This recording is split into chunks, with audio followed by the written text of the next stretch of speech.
Naina.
ሰላም ጥዕና ያበለይ ክብራት ቤተሰብ ደደቢት ሚድያ ከምኡውን ተኸታተልቲ መደብ ካባኹም ናባኹም በብዘለኹም ዓዲ ሰዓት ኣቆፃፅራ ሰላም ክትኮኑልና ንምነ ደደቢት ሚድያ በቲ ሰዓት ዝስዩ ነቕርቦ መደብ ካባኹም ናባኹም ሒዝና ቀሪብና ኣለና ሰና ፀኒሕኩም ምድላዋትና ክትካፈሉ ንኻልኦት እውን ክተካፍሉ በዚ ኣጋጣሚ ንዓደምና ናብቱ ፈላማይ ምድላው ናይ ሎሚ ክንወስደኩም ኢና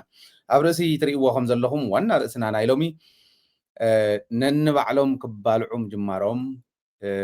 እነቃልዐሉ እዩ እንታይ ተኸሲቱ ኣብ ዓፋር እንታይ ተኸሲቱ ኣብ ኣዲስ ኣበባ ባንዳታት ነንባዕሎም ክባልዑ ዝጀመርሉ ግዜ ስለ ዝኾነ ከመይ እዮም ዝኸዱ ዘለዉ እንታይ ክባልዖም ክኢሉ ነንባዕሎም ዝናቆርሉ ዘለዉ ዓረቕቲ ኮይኖም ሽማግለታት ኮይኖም ዝመፁ ንመን እዮም እዚኦም ክነቃልዒና ናይ ፈላማይ ምድላውና ናይ ሎሚ ሕዝቡን ምሳና ፅንሑ ናብቶ ምድላው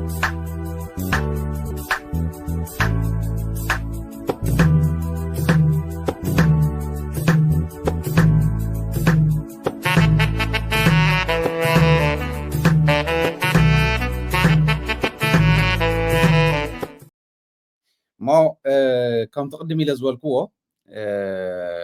ህዝቢ ትግራይ ሓድነት መራሕቱ ኣብ ዘድልየሉ እዋን ከም ዘሎ ንኩልና ሓቂ እዩ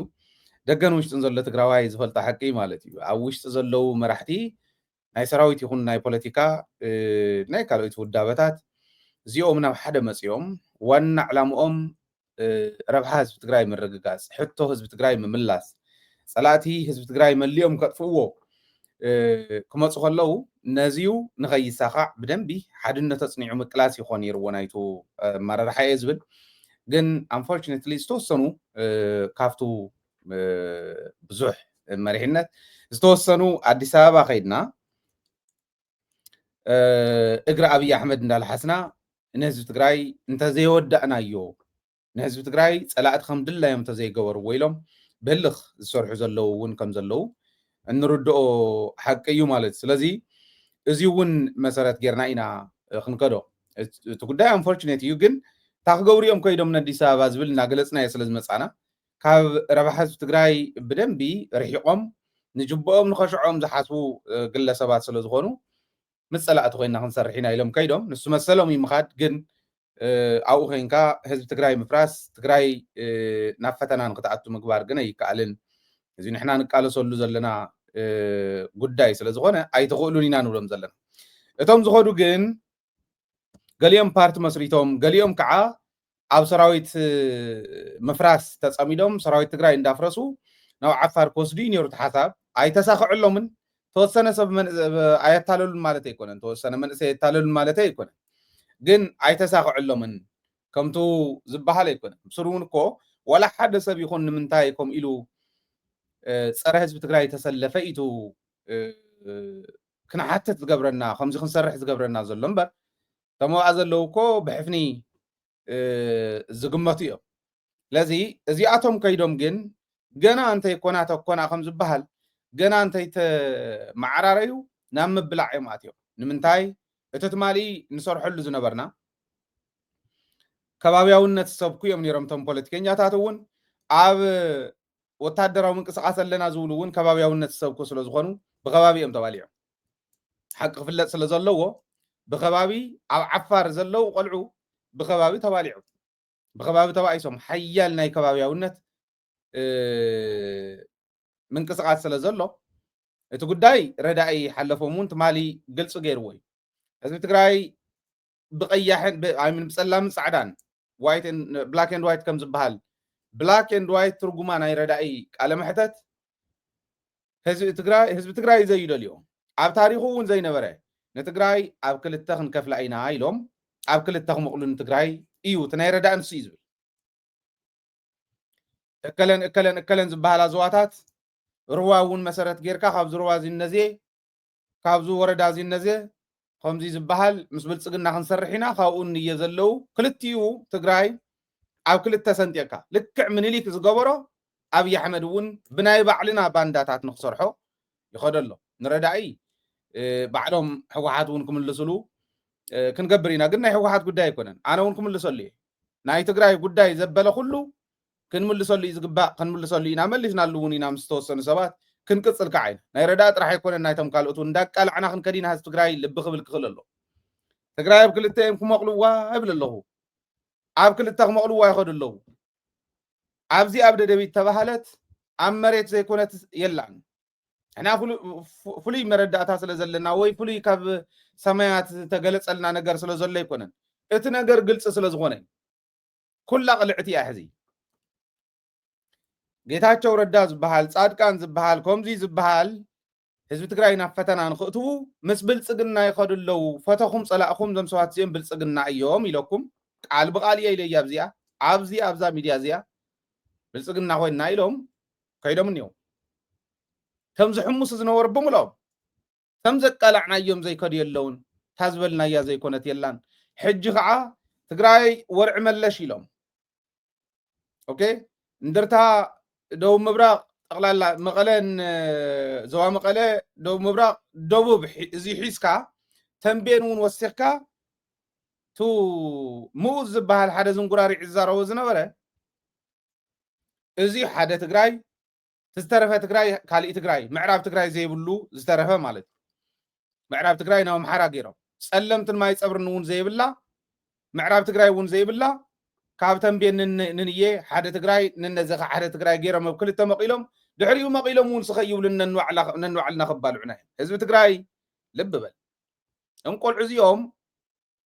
ከበሳቡስና እዮም ዝመፁ ዘለዉ መሪሕነት ትግራይ ዝደቀሰ እዩ ወታደር ናይ ሰራዊት መሪሕነት ይኹን ናይ ፖለቲካ መሪሕነት ዝደቀሰ እዩ እቲ ሰራዊትን እቲ ፖለቲካ ዝንሄ ካሊእ ማሕበረሰብን ጠቕላላ ቃዓት ህዝብን ግን ነቲ ሓዚ ዝብላ ዘለኹ ክነቕሓላ ኣለዉ ሃይለ ቀያሕን ጸላምን ኢለ ይዛረብ ክመቕልዋ ኣብ ክልተ ይመፁ ኣለዉ እታ ናይ ረዳኢ ንሳ እያ ትብል ይብለኩም ኣለኹ እታ ፓርትስ ንሳ እያ ዕላማ ኢሉና ረዳኢ እዚኣ ልቢ ንበለላ ናብቲ ጉዳይ ክንምለስ ከለና ግን ኣብ ዓፋር ዘለዉ ቆልዑ ተባይሶም ብምንታይ ብኸባቢ ከመይ ከም ተሕዚ ዝበልክዋ ትግራይ ኣብ ክልተ መቂሎም ተወሰኑ ካብቲ ሓደ ከባቢ ካብቲ ሓደ ገጽ ትግራይ ኣይኮነን ዝብልዎ ዘሎ ወይ ናህና ኣይኮነን ዝብልዎ ዘሎ በዓል ረዳኢ ዝተወሰነ ካብቲ እውን ተወሰነ ስለ ዝኾኑ ዝኸዱ እዚኦም እዮም ብረት ተለዓዒሎም ናልባሽ እውን ሓደጋ እውን በፂሑኹም ዝኾነ እዩ ተነጊርና ዘሎ እቲ ሓደጋ ዕሪና ኢንቨስቲጌት ጌርና ክነቕርቦ ኢና ወዲ መን እዩ ተወቂዑ ወዲ መን እዩ ተጎዲኡ ወዲ መን ከ ብሂወት ዘሎ ወዲ መን ክብል ከለኹ እከለይለ ብሰብ እምበር ብኸባቢ ኣይኮነን ዝብል ዘሎ ወዲ መን ወዲ ገብረ ማርያም ዶ ወዲ ወልደ ማርያም ስለዚ ገብረ ማርያም ይኹን ወልደ ማርያም ትመርድኡ ኣብዚ ኮይና ክነርዶ ኢና ምንም ክግበር ኣይከኣልን ደቅኹም ከይትሰዱ ካብ ዝኾነ ይኹን ኩርናዕ ትግራይ ደቅኹም ከይትሰዱ ከይመትኹም ንኽንብል መርኣያ ክኾኑ ምእንታ ነብዚ መፂና ክነቃልዑም ኢና ደቂ መን እዮም ቶም ዝመቱ ኣይናገሩን መን ጉድኣት በፂሕዎ መን ተወቂዑ ቅድሚ ሕዚ እውን ናብኣይ ንሕና ከምዚ እንተኮይኑማ ክንምለስ ኢና ንዝበሉ ተኸታቲሎም ኣብ መንገዲ ቀቲሎሞም ክልተ ቆልዑ ቀቲሎሞም ትምለስ እንተኾንኩም እማ ኢሎም ክምለሱ ዝኽእሉ እቶም ስንቅን ዕጥቅን ከመላልሱ ዝተመደቡ ሓይልታት ጥራሕ እዮም ኣብ ትግራይ ኣብ ውሽጢ እኒሄ 9% ኢሉና ረዳኢ ኣነ እውን ነጊረኩም እየ ኣብ ውሽጢ እኒሄ ዝሕምስ ዘሎ ሕዚ እውን ክሕምስ እዩ ናይ ትግራይ ድህንነት ማንም ሰፍላዕ ድህንነት የኢሉ ሰፍላዕ እንዳበልካ ድህንነት የለን ድህንነት ከመይ ከም ዝስራሕ ንፈልጦ ኢና ናይ ኢንተሊጀንስ ስራሕቲ ከመይ ክስራሕ ከም ዘለዎ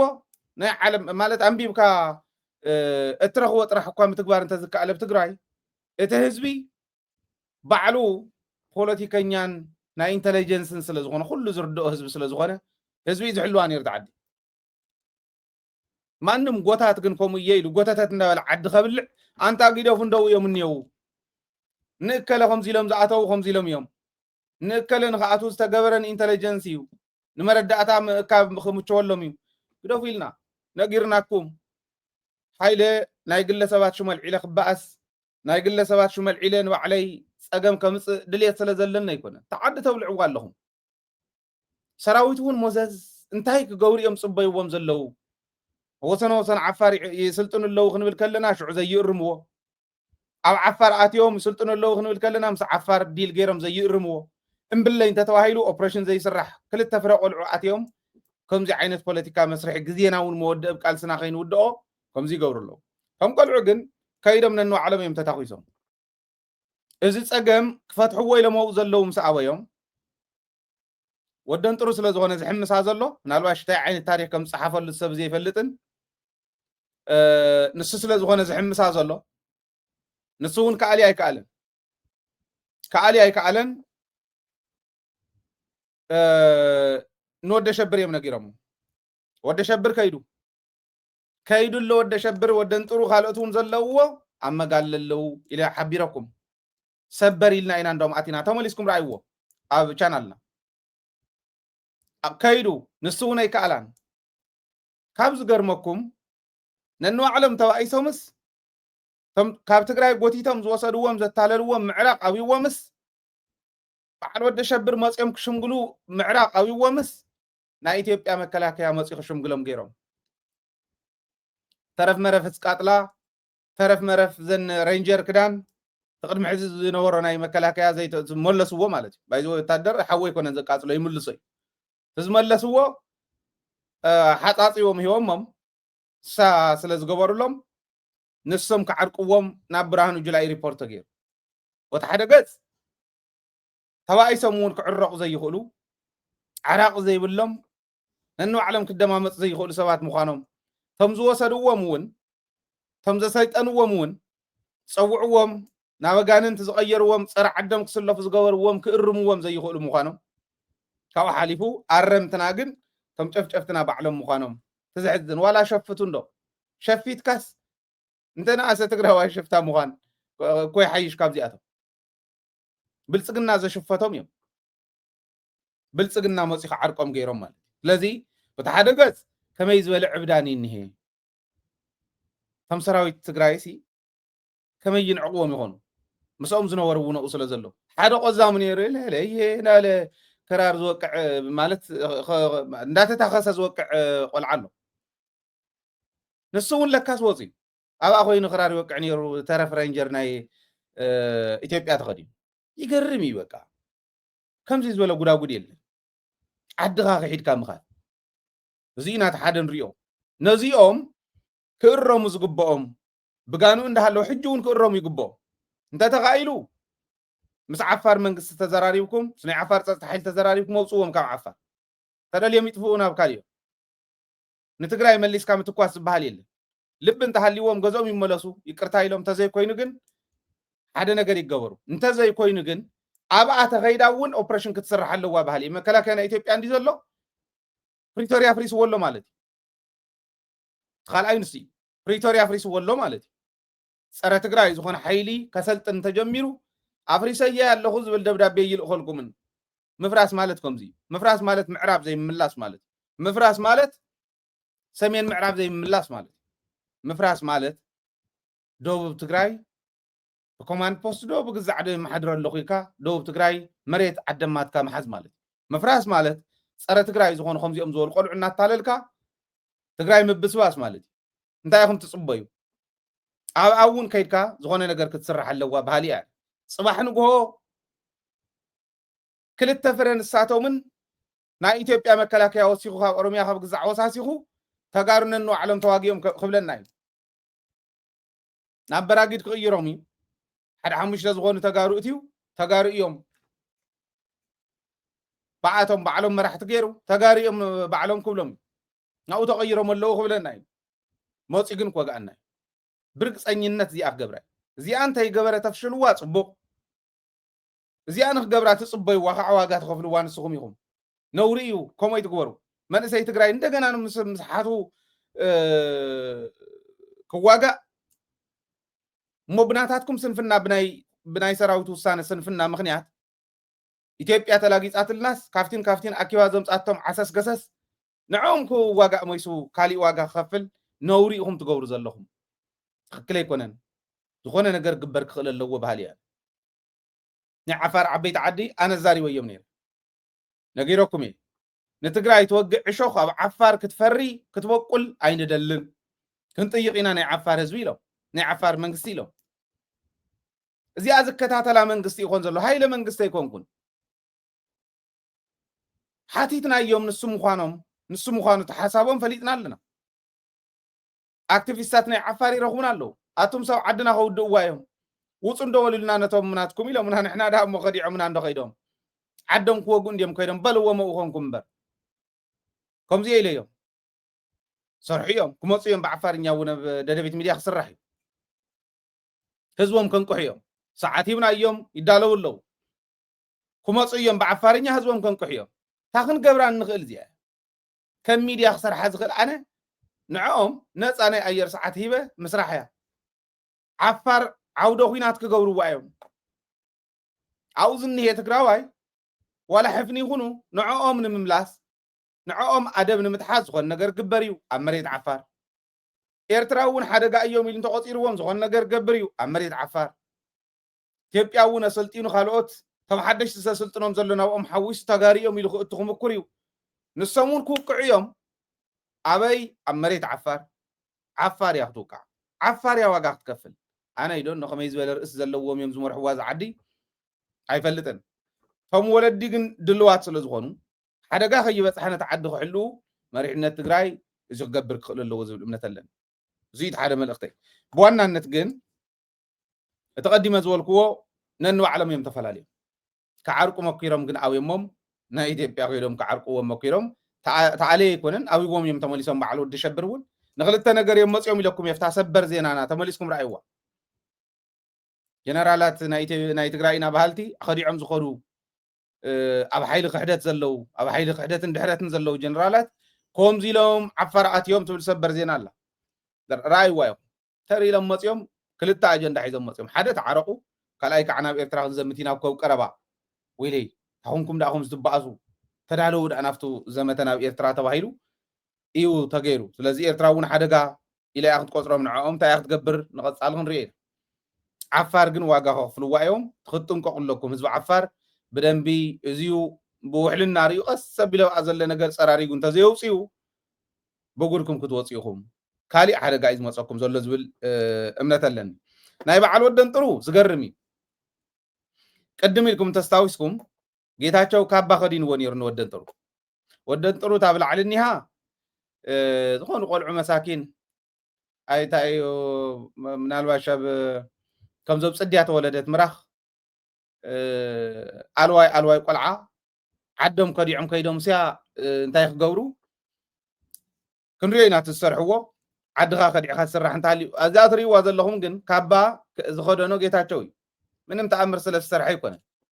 عروني نيرزي مالتيو مرح سراويت خونلو جيتاچو عرونو نهلو وشتي هو نزيوني نا وشتي من يونو لكم حزون اللوي ناي انفورميشن سورس تاتناي جيتاچو بزحات يو جيتاچو سب كوينس تግራይ كحمس كله يزغرمنان تግራይ حلافو كوينو اما حداري اخوينو زي كالاس بقى نمفراس مبار مفراس مس بلصقنا كوينه خفرسيلو اديس ابا كوينه خفرس كله كومزي اندا غور እንዳለው አደቤት حاسكم مومن አፍቶ መጀመሪ ካባ خدن كالي خدن كابا سلا تقرن يكون تتنكل كنت فلطو نيركم تباسهم صنح سلا زغون جيغايو حجون تغبروا زلو من وكيلهم اتيوم نافت غزياو محدار توهالو إلكا حديثكا منس زي ترخولهم ناي ود ورده غوتات من محدار ني غوتات يبلحزو بقلص يزارب هايل صريفكا يو خاحول نيوم نزيون زخون غزياو محدار حوحات بايتونان سراويتن GSTS كعب زي ملكوتو على أتين تقولنا GSTSن زيوم مسريتهم زيوم محدار أي ملكوتن GSTS برجس وندا فرسا زلوا ودا بيو قرعلتا بدن بخط انكري زلكم كالي نايموران ودا بزيبلنا عخين ترف لا تنكركم كتكروا تقول لكم زول ملقتي كم محلالفهم مو زيوم يمتم زيوم محدار مسرتو كابين متين بعل سبله بعل الماز بعل إساياس تادسه من وكلهم وكال زي بقولهم سئلوا تيغلن ودورد واتم سبزلنا لكو غدا غد كوي اتابجاهم سب مويا تاريخ صحافو وزيو دحراي كيدغم ولدتاتنا كيدغمو كم زي زغورو صر حزبهم زغدو مرحتون نيروم لكم صحافو عد تحمست جيتاچون كمي غيرهم تحمسار اينا يعني صحيفنا يا عين ناي جيتاچو ناي ود وردو انتو ناي تاريخ قطعي حيزو صحاف منتان سميا تاريخ صحافو زحقزي ود ورده تعدي خفلاندي زلو بايزوي تعفار زنيه سراويت نود ورده دجن مسيلي زرعايو زلو يلي اذا حسبان كوميلي اذا حسو زلو دجن يلي اذا حسو زلو مفرارحي تاغيدف كم زغبر تتبال وا تግራይ ኮት ምቀል ትኽእል ያ تاغيدف كم زغبر وا ደቡብ ምብራቅ ገለታት ዘقمጥكم ኮናተይ እኮ እዮም ማንም ባንዳ ኺዱ ዝኸደኻ ዓፋሮም ጽዩ መራሕቲ ገይርዎም ኣሎ ስካዕቱ ዋረዱ ይኹም ክትከዱ ዋታ መንገዲ እመኑ ንኽትዋረድ ይኹም ህዝብ ትግራይ ህዝቢ ፍጊዕ ክብሎ ከለኹም ትንጌታቸው ተፊኡ ዝነፀጎ ከማ እኽተፈኣካ እዩ ክትጥንቀቕ ዘለካ ዝብል እምነት እዩ ዘለና ዝገብሮ ዘሎ ትክክል ኣይኮነን ናይ ዓፋር ተሎ ክፍታሕ ዝግብኦ ዝነበረ ፈቐዶ ደቡብ ከድኩ ፈቐዶ ዓፋር ፈቐዶ ግዛዕ ፈቐዶ ኦሮምያ ከድኩ ክብል ንዓፋር ዘይኸይድ ምስ ናይ ዓፋር መንግስቲ ዘይደራደር ተልእኾ ናይ ብልፅግና እንተ ተባሂሉ እውን ምስ ብልፅግና ልዕልዎም ዞም ሰባት እዚኦም ከምዚ ዝበሃል ነገር ክትገብሩ የብልኩም ፀረ ፕሪቶሪያ ትኸዱ ኣለኹም ዘይብሎም خلاص ሲግደፎ ፌደራል መንግስቲ ንዓእቶ እንዳበሉ ዝፅውዑ ዘይኣስሮም ዘይሓቶም ብሕጊ ኣብ ዓፋር ሃዲሞም ዓፋር ዝነበሩ ህዝቢ ዝመረፆም ዝተታሓዘ ቢሮ እንዳልዓለ ታብ ዝገርመኩም እቲ ናይ ዞባ ደቡብ ምብራቅ መማሓደርን ምክትሉን ኣጊዱ ኣብ ዓፋር ሃዲሞም ዝነበሩ ህዝቢ ዘይመረፆም ውድብ እውን ዘይመደበቶም ካብ ሕገ መንግስቲ ወፃእ መዲብሉ ጌጋ እዩ ብርግፅ እቲ ዕንቅፋት እዩ ብርግፀኝነት ዝዛረቦ ግን ህዝበይ ስለ ዝኣምኖ ዋጋ ክከፍል እምበር ወዲ ወረደ እውን ታዝኸዳ ዘሎ ይዕወት ኣላ ታሪኹ ከበላሽ እዩ ንሱ ከምኡ እንዳገበሩ እንዳቆርሞም ናክመፅኦም ፀላእቲ ግን እንዳወሓድና እንዳሓመቕና ጥዕናና እንዳተጎድአ እንዳጠመና መንእሰይና እንዳተሰደደ ኩሉ እንዳሰልቸዎ ንኸይድ ዝገብሩ ከም ዝበሉ ኮተት እንዳበለ ዝወስደካ መከራ ሓጢኣት እዮም እዚኦም ኣብዑር ነይሮምና ኣነ እስታውስ መጀመርያ ማሕረስ ብደንቢ ብዓርሰይ ክኢለ ክሓርስ ከለኹ ሲ ክልተ ኣውዑር ነይሮም ብርለን ኣሞራን እዮም ዝበሃል ክልቲኦም ፃዕዳን ሓደ ፃዕዳን ፀሊምን ሓደ ፃዕዳን ቀይሕን እዩ እቲ ብርለ ዝበሃል ፃዕዳን ቀይሕን እዩ ብርለ እዩ ዝበሃል ከምኡ ዝበለ ኣሞራ ከዓ ፃዕዳን ፀሊምን እዩ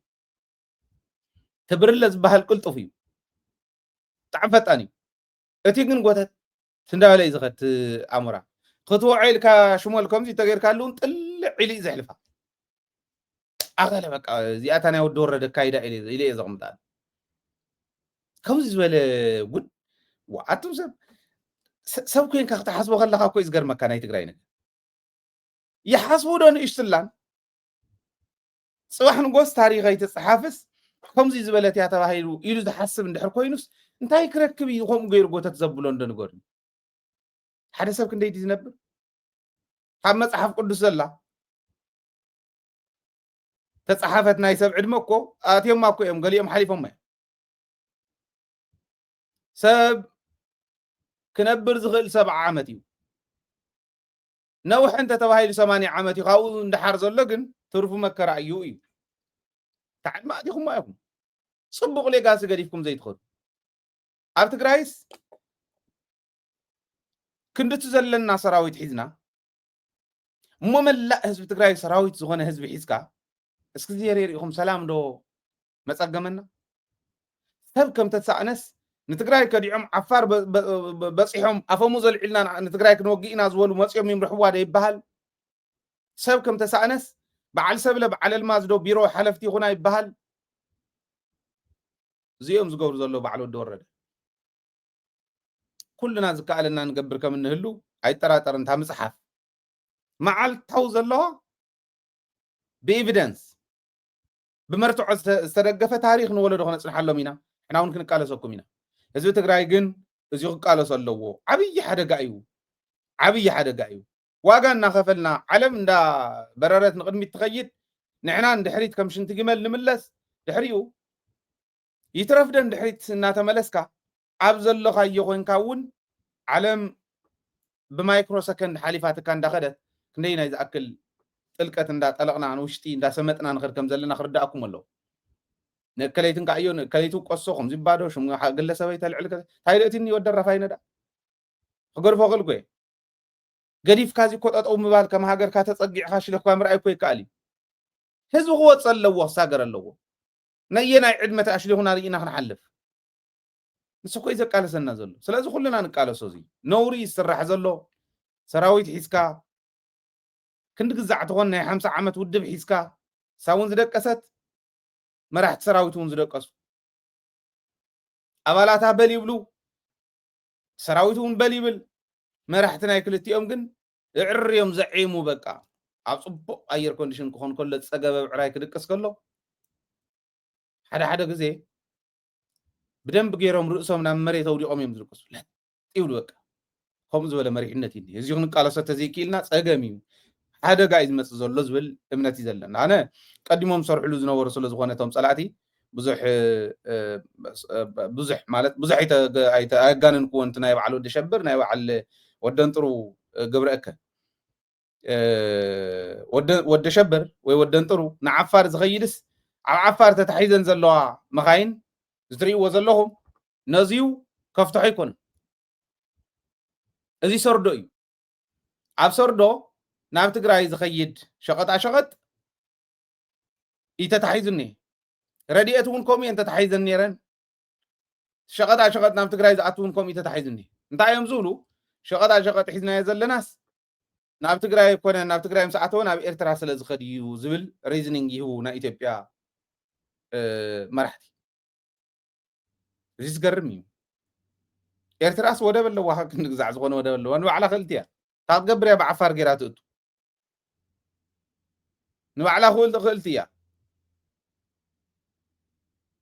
نعرسا زغون ودا بل لوا انتهى اللي لا بعفار جراتو جن سيلكا أقول مخنيات تدلمو أنت أزيد أخوم زندي لكا اندحر مرتو عقريب كالهم تقد سما يكونن غزيه قتلو غزيه بزو قتل قصري حزب تግራይ ይጉዳእ بدغون يغدو بوشتون يغدو نازي خفتح زغل برغص ناي نقدن سددن بيرو صحيف له دبدابي ازيس تغيرني هي جيغا ايمو ناب ناي نقدن قطناوي متأسسارن زبحال ሚኒስትር መስሪያ ቤት ይጽሒፎ ናይ ትግራይ ንግድን ሰደድን ቢሮ ማለት ደብዳቤ ጽሒፎም ወይ እዚ ሲ እስኪ ብደንብ ጌርኩም አብራህሩልና እንታይ ኢኹም ትብሉ ዘለኹም ንምንታይ እንተ ተሓይዘን ዝብል አብሩልና እስኪ ኢሎም ጽሒፎም ኣለዉ እቲኦም ግን ዝብሉ ናብ ኤርትራ ስለ ዝኸድ ይብሉ ናብ ኤርትራ ስለ ዝኸደ ይኮነ ናብ ኤርትራ ክኸድ ክእል እንዲ ዋላ እንድሕር ሸቐጣ ሸቐጥ ኣፍቲ ዝቕንስ ኮይኑ نعو مقصاري زدلي تقصاصر هو يخبال زغبو امبر ندحر زغد كوينو بسرعات خون لو يخبال زغبو امبر شقط زبحال ناب تግራይ كاتو يبلون تباهيلو كومزيو تتحيزو حزب تግራይ شقط كيئتو تقلفو وخ نبر يبلو استوعلنا هنري زلنا زي نزيونينا نحنا ابز عد زي اسكعزا هلنا موتنا امبر حويتنا زدل حيل يلن طفاتنا امبر لمعتنا زدلي حيل يلن سلازي خابز عد زي انا قلاقلت ليلنا نحسبلو قوتات من محدار ون بفطان يقير زي لو مالت نوري يولن نكون احنا كمتو كالوت زغورو وزلو سيلك عالم بتوغتت اندا توغتتكا مخاد راحونه يكون نكوتنا عنا زدين نحنا عصفت عطاطفنا عالم فطنت كن كيد علنا نعلم كنركبا منتان تزي كوينو نداموت كان دا سمت كاي خاتنبر هزتم عد خديعم زخدو نزي خفتح يكونن نعفار كيدهم نزيون كاسريو من الواش ون مزراف كجمهوريهم حزنا بتግራይ زعتوا بملأن مزراف كجمهوري مورار مسراق كجمهوريو شفاتن ديو شفتها عن سي يسرح عمل لنا إلهم من الباش موت TDF زغونه نجر حدا نجوهت موت إخا عصرنا إلهم أنت زي حاسيهم كم إلهم أنت زي فريحهم كن دقفكم من الحان تمسخهم ون إلهم أنت حاسيهم أنت بلهم أنت توابع عمهم أخله زرفي أخو جمرية شو أنت أخاك تقبر شو عدي واي كبهال تمزخور عقل نزي خام لسه يكونون معراب تግራይ كم لسه يكونن بعل ود شبر وعلى بعل ود انطر معراب تግራይ كيتملس سمين معراب كيملس تتحيز زلو بصلاي دوب تግራይ كيملس حزبنا حرا كيوص قالسنا نقدميت كيسندر كونه إلهم يم سرحو زلو زيتات بدنبي استوعلنا كنكدو كللنا اي اوشتي سرح زلو ግለሰባት راح يكون انتلو ميدياتات حزي صويع من زلو ميدياتات رايون مغلص كنغبرينا نسنبت يلوم الله صباح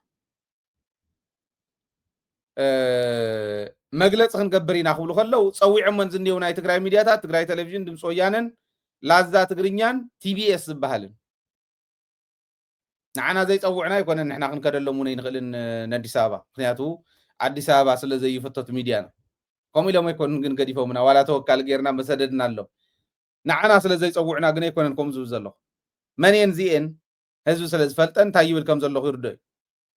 ላዛ ትግርኛ ዝበሃል ማሕበራዊ ሚድያ ቲቪኤስ ዝበሃልን ካብኡ ከዓተን ናይ መንግስቲ ሚድያ ናይ መንግስቲ ናይ ህዝብን ድምፂ ወያነ ናይ ህዝቢ እዩ እቲ ከዓ ናይ መንግስቲ እዩ ትግራይ ቴሌቪዥን ስለዚ ኣርባዕትየን ፀዊዖም ኣለዉ እንታይ ይብል ከም ዘለኹ ረኣይዎ ኣብ ትግራይስ ሰበለና 9% ናህናኡ እዩ ኢሉ ረዳይ ሓማስ ዘበለ ምስትኽኻል ሕጋዊ ስጉምቲ ምውሳድ ዓዲ ክትከውን ምግባር ናይ ግድን ሓላፍነትኩም እዩ አንቶም ኣብ ሓላፍነት ዘሎ ገርም እዩ ከመይ ጌርካ ነጌርካ እዮም ይኽስቆሮም ዝኽእል እውን ይሕዝን እዩ እዚኦም ዝገብሩ ዘለዉ ቶም ፀላእቲ ብዘይኮነ ማለት ልቢ እንተሃሊኩም ቀይርዎ ኣይ ልቢ የብልና እንተኢልኩም ከዓ ንሪኦ ሓቢርና እንታይ ክገብሩ እዮም ዝደልዩ ዘለዉ እዚኦም ዝብል ንሕና ስለዘይጠፋኣና ምስ ህዝብና ኮይንና ክንቃለስ ከንመኩር ኢና ማለት እዩ ንሱ ኢና ክንገብር ካብ ወፃኢ ካሊእ መማረፅ ስለዘይብልና እቲ ካሊእ ኣብኡ እናሃለና እቲ ህዝቢ ባዕሉ ዝዛረበሉ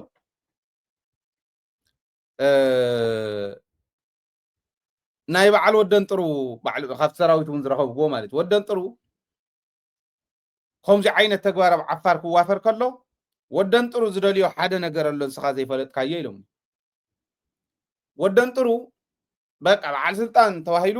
ብማእኸል ሰራዊት ከምዚ እንዳበለ ኢዱ ከምዚ እንዳበልካ እዚ ናይ ሰራዊት ዓጀባ ዶ የለን ከምኡ ክግበረሉ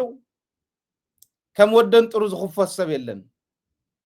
ብግልፂ የዛረብ ዘሎ ባዕሎም ማለት ንሱ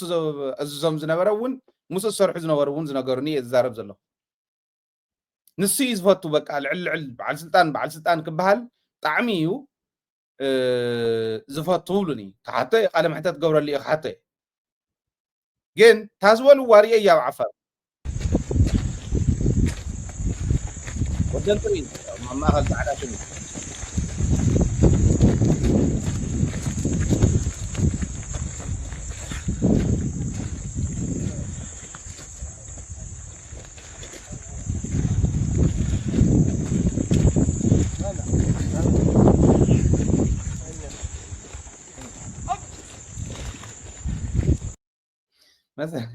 مساكين قلعوا عيدكم نوزاوزكم خيرو فهيدا كانوا عون مقبال كم زين هالك خيد مال نساس يدليا أيو يوم يلومني تدليا دي خايلك حتى إسكي لما عند خدوا ولا لمو قال ما حتتون كجبر له نمنتا يخم عينة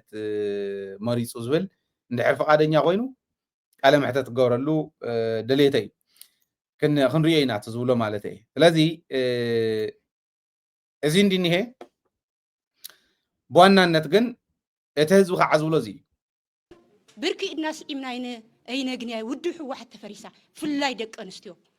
حنتي حواحد يجلفلت مبا خلت حواحد يفلت حنت ما هتم يجلفلت مبا خلت ما هتم يفلت لمن نمسب الناتالنو جنزب إكاب زوج السوات يوم ونيا طلع له كله كبر هو هواز قبا أبزع عد زيا من تعدي له مسوات زخفة لما نسيت تقراي صدرو خبر هو هوا من له تركب طقم انت اللي اون كركب له بقال سنه نحناون فنسحنا كنوصينا بقنعنا نطرح بوياننا نطرح بحبنا نطرح حزب زي مرص كان اب سلطان ممصا ونجلي بتግራይ ونجلي ان هنا مع انت انا شاط ابينا تقاليسنا مصينا اينا خزله مع انت انا شاط ابينا كنقالسينا exactly انا امنتي نسي ህዝቢ ማንም ዓንደረ ማንም ዘለለ ብዙሕ ዝደናገጽ ህዝቢ ዘይምዃኑ እምነተይ እዩ እምነተይ ኣፍቶም ህዝቢ ዘይመረጾም ስልጣን ክወጾ ይኽእሉን ኢሎም ኣሚኖም ዝቃለስ ዘለዉ ተጋደልቲ ከም ዝሰማዕኹም እምነተይ ኣፍቱ ምንም ዘይፈልዮ ሃይማኖተይ ይፈልዮ ከባበይ ይፈልዮ ብሔረሰበይ ይፈልዮ ብሓድነት ትግራይ بصنعت تقاليسا صلاتا نختسعر እንዳገበረ ዝመፀን ሕዝቡን ዝቃለስ ዘሎን ህዝቢ እዩ ትምነተይ እዚ ህዝቢ ትግራይ ኣብ ዝኾነ ኩርናዕ ትግራይ ይሃሉ እታ በቶም ፀላእቲ ትጥነስ ዘላ ትጥጃእ ዘላ ስሩውን ከይዲ ጀሚራ ዝኒሃ ዓባይ ፈተና ስለ ዝኾነት ንዓና ንፀላእቲ እውን ዓባይ መሳርሒት ስለ ዝኾነት ብኣግባቡ ክሕሰበላን ብኣግባቡ ክትምለስን ኣለዋ ዝብል እምነት ኣለኒ ኢትዮጵያ ኣብ ምንታይ ደረጃ ከም ዘላ ምፍላጥ ኣድላይ እንዲ ወሳኒ እንዲ ኢትዮጵያ ዘላትሉ ኩነታት ሕዚ ትማሊ እውን ኣልዕለልኩም ነይረ ናይ ፋኖ ንበይኑ ክንመፆ ኢና ኢለኩም ነይረ ፋኖ ዕረቁና ምስ ፋኖ ኢሎም ንኽሓቱ ገይርዎም ኣሎ መከላከያ ናይ ኢትዮጵያ ጀነራል ተስፋዬ ዝበሃል ነው እንግዲህ የሜጀር ጀነራል ተስፋዬ አያሌው ስልክ ወደኔ ተደወለው እየቀዳውት እንዳለ በርግጥ ጀነራሉ አያውቅም የድምጽ ቅጂው ሌላ ሰዎች ዘንድ ደርሶ እጅግ አሳሳችና አደናጋሪ በሆነ መልኩ ተቀነጫጭቦ በማህበራዊ ሚዲያው ላይ እንዲሰራጭ ተደርጓል ምንም አይነት የቴክኖሎጂም ሆነ ሌላ ነገር ሳይገባበት እንዳለ እንደወረደ የሁለታችንን ምልልስ እንድትከታተሉ እንጋብዛለን መልካም ጊዜ እንዴት ጽቡቅ ሕዚ እንታይ ክትሰምዑ ዝደልየኩም መስለኩም እዛ ሕዚ ትሰምዑዋ ቃለ ምልልስ ኣብ መንጎ መሳይ መኮነንን ጀነራል ተስፋዬን እያ ኣብ ብጣዕሚ ብዝገርም ኩነታት ኣብ ኣምሓራ ክልል ዘሎ ጨፍጫፍ ከመይ ገይሩ ከም ዝኽሕዶ ኣብ ትግራይ ዝተገበረ እውን ከመይ ገይሩ ከም ዝኽሕዶ ትሰምዑ እሞ መወዳእትኡ ግን እንታይ እዩ ዝብል ይሄ ነገር አንወጣውም እባክህ የሆነ ነገር አድርግ ይዝብሎ የሆነ ነገር አድርግ ዝኾነ ነገር ግበር ምስፋኖ ሰተዓርቀና ይዝብሎ በደንብ ክትሰምዑዋ እደልየኩም የዚያ ወሳኒት ስለዝሆነ ዛሬ ታዲያ ዝም ብዬ የሆነ ነገር አዳመጥኩና ኦኬ የማለት ዩቲዩብ ላይ አንተ ያሰፈርከው እና ዝም ብዬ አስተውኩና የድሮን አስተውኩትና የሚጋጭ ሆነብኝና ምን ነው ይሄ ልጅ አልኩኝ ምንድነው እሱ ድሮ አንተና እኔ እየተገባባን ማርሻል ጋር እየተገባባችሁ የምታወጡትና አሁን ትንሽ ያላለም በቃ የሆነ ትንሽ ጫፉ የለቀቀ ሲሆንብኝ እንዴ ልጅ እንደማን ሊገናኝ ቆረጠው የተወሰነ ሊቃወም ይችላል ሊቆጣ ይችላል ግን መጨረሻችን የትም አንሄድም እንገናኛለን አንተን የተመለከተ ነው አይደለም እኔ የተመለከተ አይደለም ብሎ አጠቃላይ ያለው ሁኔታ ነው እንጂ ማርሻል ጋር እኔም ጋር እየተደዋወላችሁ እንደዚህ ስታረጉ የነበራችሁት ሕዚ ግን ከምዚ ትብለለኻ ተፈሊኻ ካብት ናይ ቀደም ይዝብሎ ዘሎ ኢሳት ዘቅርቦ ዝነበረ ኣብ ኢሳት ዩኒቨር ዝወድዚ ዘቅርብዎ ዝነበሩ ኣብ ካልኦት ሚድያታት እውን ዘቅርብዎ ዝነበሩ ምስ በዓል ብርሃን ጁላ ምስ በዓል ሰብኣይዚ ምስ ካልኦት እንዳተደዋወሉ ምዃኖም ይዝነገረና ዘሎ እዚሁ ንሓዝ ማምን አሁን እኮ መስመሩም ድንበሩም የለም ቀለሙም ለቋልና አሁን እንዲሁ ጫፍና ጫፍ ባለ ሁኔታ ውስጥ ነው የምንተያየው ከስርዓቱ ጋር አይ እናስተካክለው በእናትህ ለምን መሰለህ እኔ እሰማሃለሁ ትሰማኛለህ ነገሮችን ማስተካከል እንችላለን እስከ መቼ ድረስ የማይሆን ነገር እየተወራወሩ መኖር ጥሩ አይደለም በቃ ይበቃል እኔ ነገሮችን ሴትል ላድርግ በቃ አንተ ተው በቃ ወደዚህ በኋላ ተስፋዬ እንደዛ ነው እውነቴን ነው የምልህ ምንም አይጠቅምም ምኑ ነው የማይጠቅመው እስቲ ንገረኝ አሁን ለምሳሌ አሁን የውሸት የሚልኩልህ አንተ እውነት አድርገህ ስታቀርብ ምኑ ነው ሲያለ እየተጎዳለ ምኑ ነው የውሸት እስቲ በተለይ ዋናዎቹ የሚባሉት ከፊት ያሉት በወታደራዊም ሆነ በሲቪል አመራር ከፊት ያሉት ሰዎች ከዚህ በኋላ ፍርድ እንጂ እኛም ሆነ ሌሎቻችንም በፍርድ እንጂ ከዚህ በኋላ ዳኝነቱ ምንም የሚለየው ከዚህ በኋላ አንድ ሰፈርም ነን ብለን አላምንም እኔ አጠቃላይ የመከላከያ ሰራዊት ያለበት ቁመና ግን የአብይን አህመድ ዙፋን ለመጠበቅና እሱን እድሜ ለማራዘም ዋጋ እየከፈለ ያለ እንጂ ኢትዮጵያን ለመጠበቅ እንዳልሆነ ብዙ አስረጂ ነገሮች አሉ እኔ ላንተ አልነግርም ምናልባት አንተም ውስጥ ሆነ ከኔ በላይ ነገሮችን እንደምትረዳ ተስፋ አደርጋለሁ ግን አሁን ነገሮች አልፈዋል እኔ ደግሞ መሰለህ ነገሮችም አልፈዋል እንዳልከው አሁን ደፍር የደወልኩልህ በቃ የመጣ ያለውን ነገር ላፍረዳው ከሚል ነው አሁን በሚዲያ የሚነግሩ ተጨባጭ እና መሬት ላይ ያለው ሪያሊቲ አንድ ስላልሆነ ሰራዊት ውስጥ የነበረው ያንተ ያለው ከበሬታ ደግሞ የማይሆን ነገር ሲቀር ትንሽ ሚዛና የሆነ ነገር ቢሆን ሁለተኛ ድፍን ያለ ጥላቻ ከሚሆን ከዚህ በፊት ኦልሞስት የነበረን ድጋፍ ስለሚታወቅ ወያኔ አንጻር አሁን የተፈጠረ ነገር የለም። ከወያኔ አንጻር የነበረ ድጋፍ ስለሚታወቅ ይብሎ ኣብ ዘመነ ወያነ ትገብሮ ዝነበርካ ድጋፍ ንዓና ትገብሮ ዝነበርካ ርኢኹም ኣብ ውሽጦም ኮይኖም እዮም ዝበልዕዎም ነይሮም ከም ፍልሖ ወያነ ሕዚ እውን ክትጥንቀቑ እዩ ዝግባእ ንባዕሉ ኢሉ ንህልውና ህዝቡ ኢሉ ዝሰርሕ ኣብ ሚድያ ዘሎ ኣካል ንኣብነት ዋላ ንሕና እውን ንህልውና ህዝብና ኢልና ኢና እምበር ወያነ ብስትራቴጂ ብናይ ባዕላ መንገዲ ክትከይድ ኢና እንደሊ ብናይ ባዕላ መንገዲ ሚድያ ኣብ ሚድያ እውን መፅያ ክትምልስ ክተንቅሕ ሕብረተሰብ እውን ኢና እንደሊ ንባዕልና ኢልና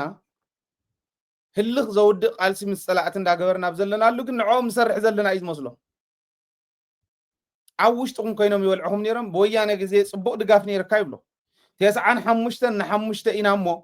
ኣንቱም 95% ነቶም 5% ዘየኣኽሉ ተጋሩ ኸይድኩም መጥፍእዎም ኢሎም ካብ ዝኣወጁ ወፂኡ ኣብ ኣደባባይ ኣብ ኢሳት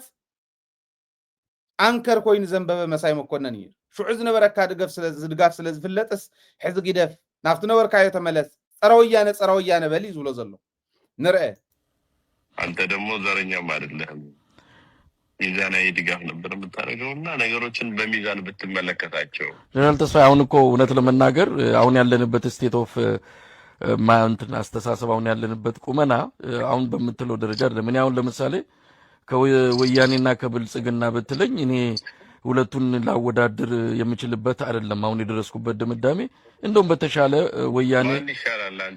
ወያኔ ኢትዮጵያ ጨምድዶ ያዘ ለዚህ ሁሉ መከራ በቃን ወያኔ እንደሆነ በደንብ እረዳለሁ አትሊስት ግን ሰው ሰላም ነበረው ከመቀሌ እስከ ሞያሌ ከጅጅጋ እስከ ወለጋ በሰላም ወጥቶ የሚገባበት ነግዶ የሚገባበት ጭቆናው አለ ነፃነት ማጣቱ አለ ፍትህ ማጣቱ አለ ግን በህይወት የመኖር አሁን እኮ ኢትዮጵያ ቀውስ ውስጥ ነው ያለችው ስርዓት አልበኝነት ተስፋፋው ለዚህ ደግሞ ዋንኛ ተጠያቂው ደግሞ የስርዓቱ መዋቅር መሆኑ ይህ ምንም እውነት የአደባባይ እውነታ ነው ጀነራል ተስፋዬ በዚህ እንኳን መከራከር የሚገባ ልንገር እኔ ከኔ በላይ ስለዚች ሀገር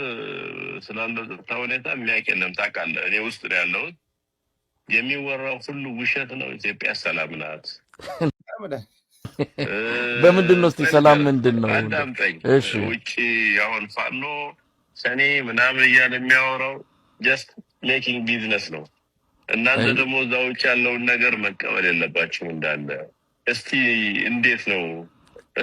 ነው ብላችሁ ለምን አትመጡም እኛ እኔ ራመቻች ናና ኦን ግራውንድ ያለውን ነገር ይያደርግ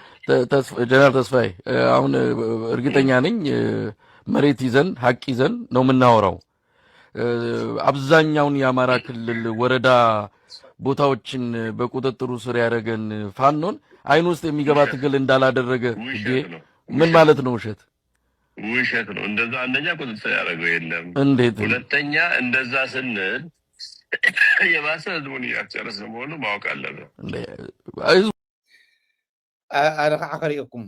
ፋኖ ውሸት ነው አልተቆጣጠረም ይብላል ፋኖ እኮ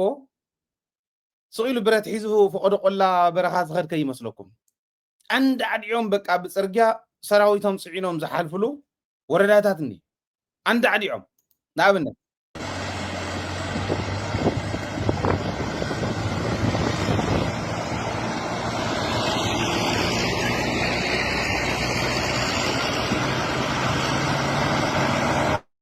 ازي فانو يوم مخاين انتن زغدازنا رواروا يكون تخطيلهم زخر زلو بصرجا ام زخدنيو معات سراويت يلن وشات ነው ይብሎ ፋነዙ ቆጣጠረስ የለን ይብል سئل حدا خلت تطرح غي مسلكم تن ورداتات حدا خلت تطرح وردا يكون ተቆጽሩ ዘይውዳ ሰራዊት ዘለዎ ፋኖ ኣብ ሰማያት ይኮነን ተንጠልጥሉ ዘሎ ኣብ ዓደም ሓራብ ባዕሊኒ ህዝብ መሓራውን ዝድግፎ ስለ ዝኾነ ከዓ ካብ ጸላም ጽርግያ ወጽዮም ውርድ ክብልዋ ይኽእሉ እንዚኣቶም ንሰንውን ኣብ ዝተወሰና ከባብታት تسترفه أب تحت قوس صرفانو يزلو زقبر زلو خوينات سئلو قليل كوينات كي مسلوك سب برقص بزح واقع يخفل اللو كمزبي جن بدرونن بخالين ندا ጨፍጨፍዎምውን ዝመጽ ሰራዊትዮም ዝወልዕኒዩ አብይ እንዳስልጠነ ማዓት መንእሰይ ይግብር አነ አይ ዶንት ኖ ህዝቢ ኢትዮጵያ ሰኢሉ ማለት ክንዱ ዝአክል ዲዩ ግርህነቱ ብጣዕሚ ይዝገርም መንእሰይ ሰኢሉ ዝአት ዘሎ ናሰልጠነ ይወፅእ ፋኖ ይበልዖ ኦላ ይበልዖ ሕዚ ከዓ ንዓና ተጋሩ ብተጋሩ ከባልዕ በል ይብለሉ ንቐፅል እስክን ረአያ የትኛው ወረዳ የትኛው ቀበሌ እኔ ላይ በዛው ሆኜ እደውልልሃለሁ የት ቀበሌ ሲተመጣጣ አሁን ቋሪት በእናንተ እጅ ነው ያለው ቋሪት እሱም የለም እኛም የለም ቋሪት ከሆነ ሰሜን ሸዋ በርካታ ወረዳዎችን የሚያስተዳድሩት ሰሜን ሸዋ ሙሉ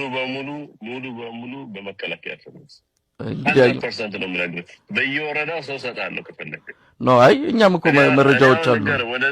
ወደዚህ ወዲህ ነገር ባንገባ እኔ ብልህ አንተ ከዚህ በፊት ሚዛን አይነ ኖ አብይ ጥሩ ነገር የምታወራ ነበር ኖ ትልቅ ስህተት ነው የሰራሁት እውነት ለመናገር በህይወት የሚጸጽተኝ በህይወት ስለ አብይ ጥሩ ነገር የሰራህ ሚዛናዊ ነበርክ ይሉ ስለ አብይ አህመድ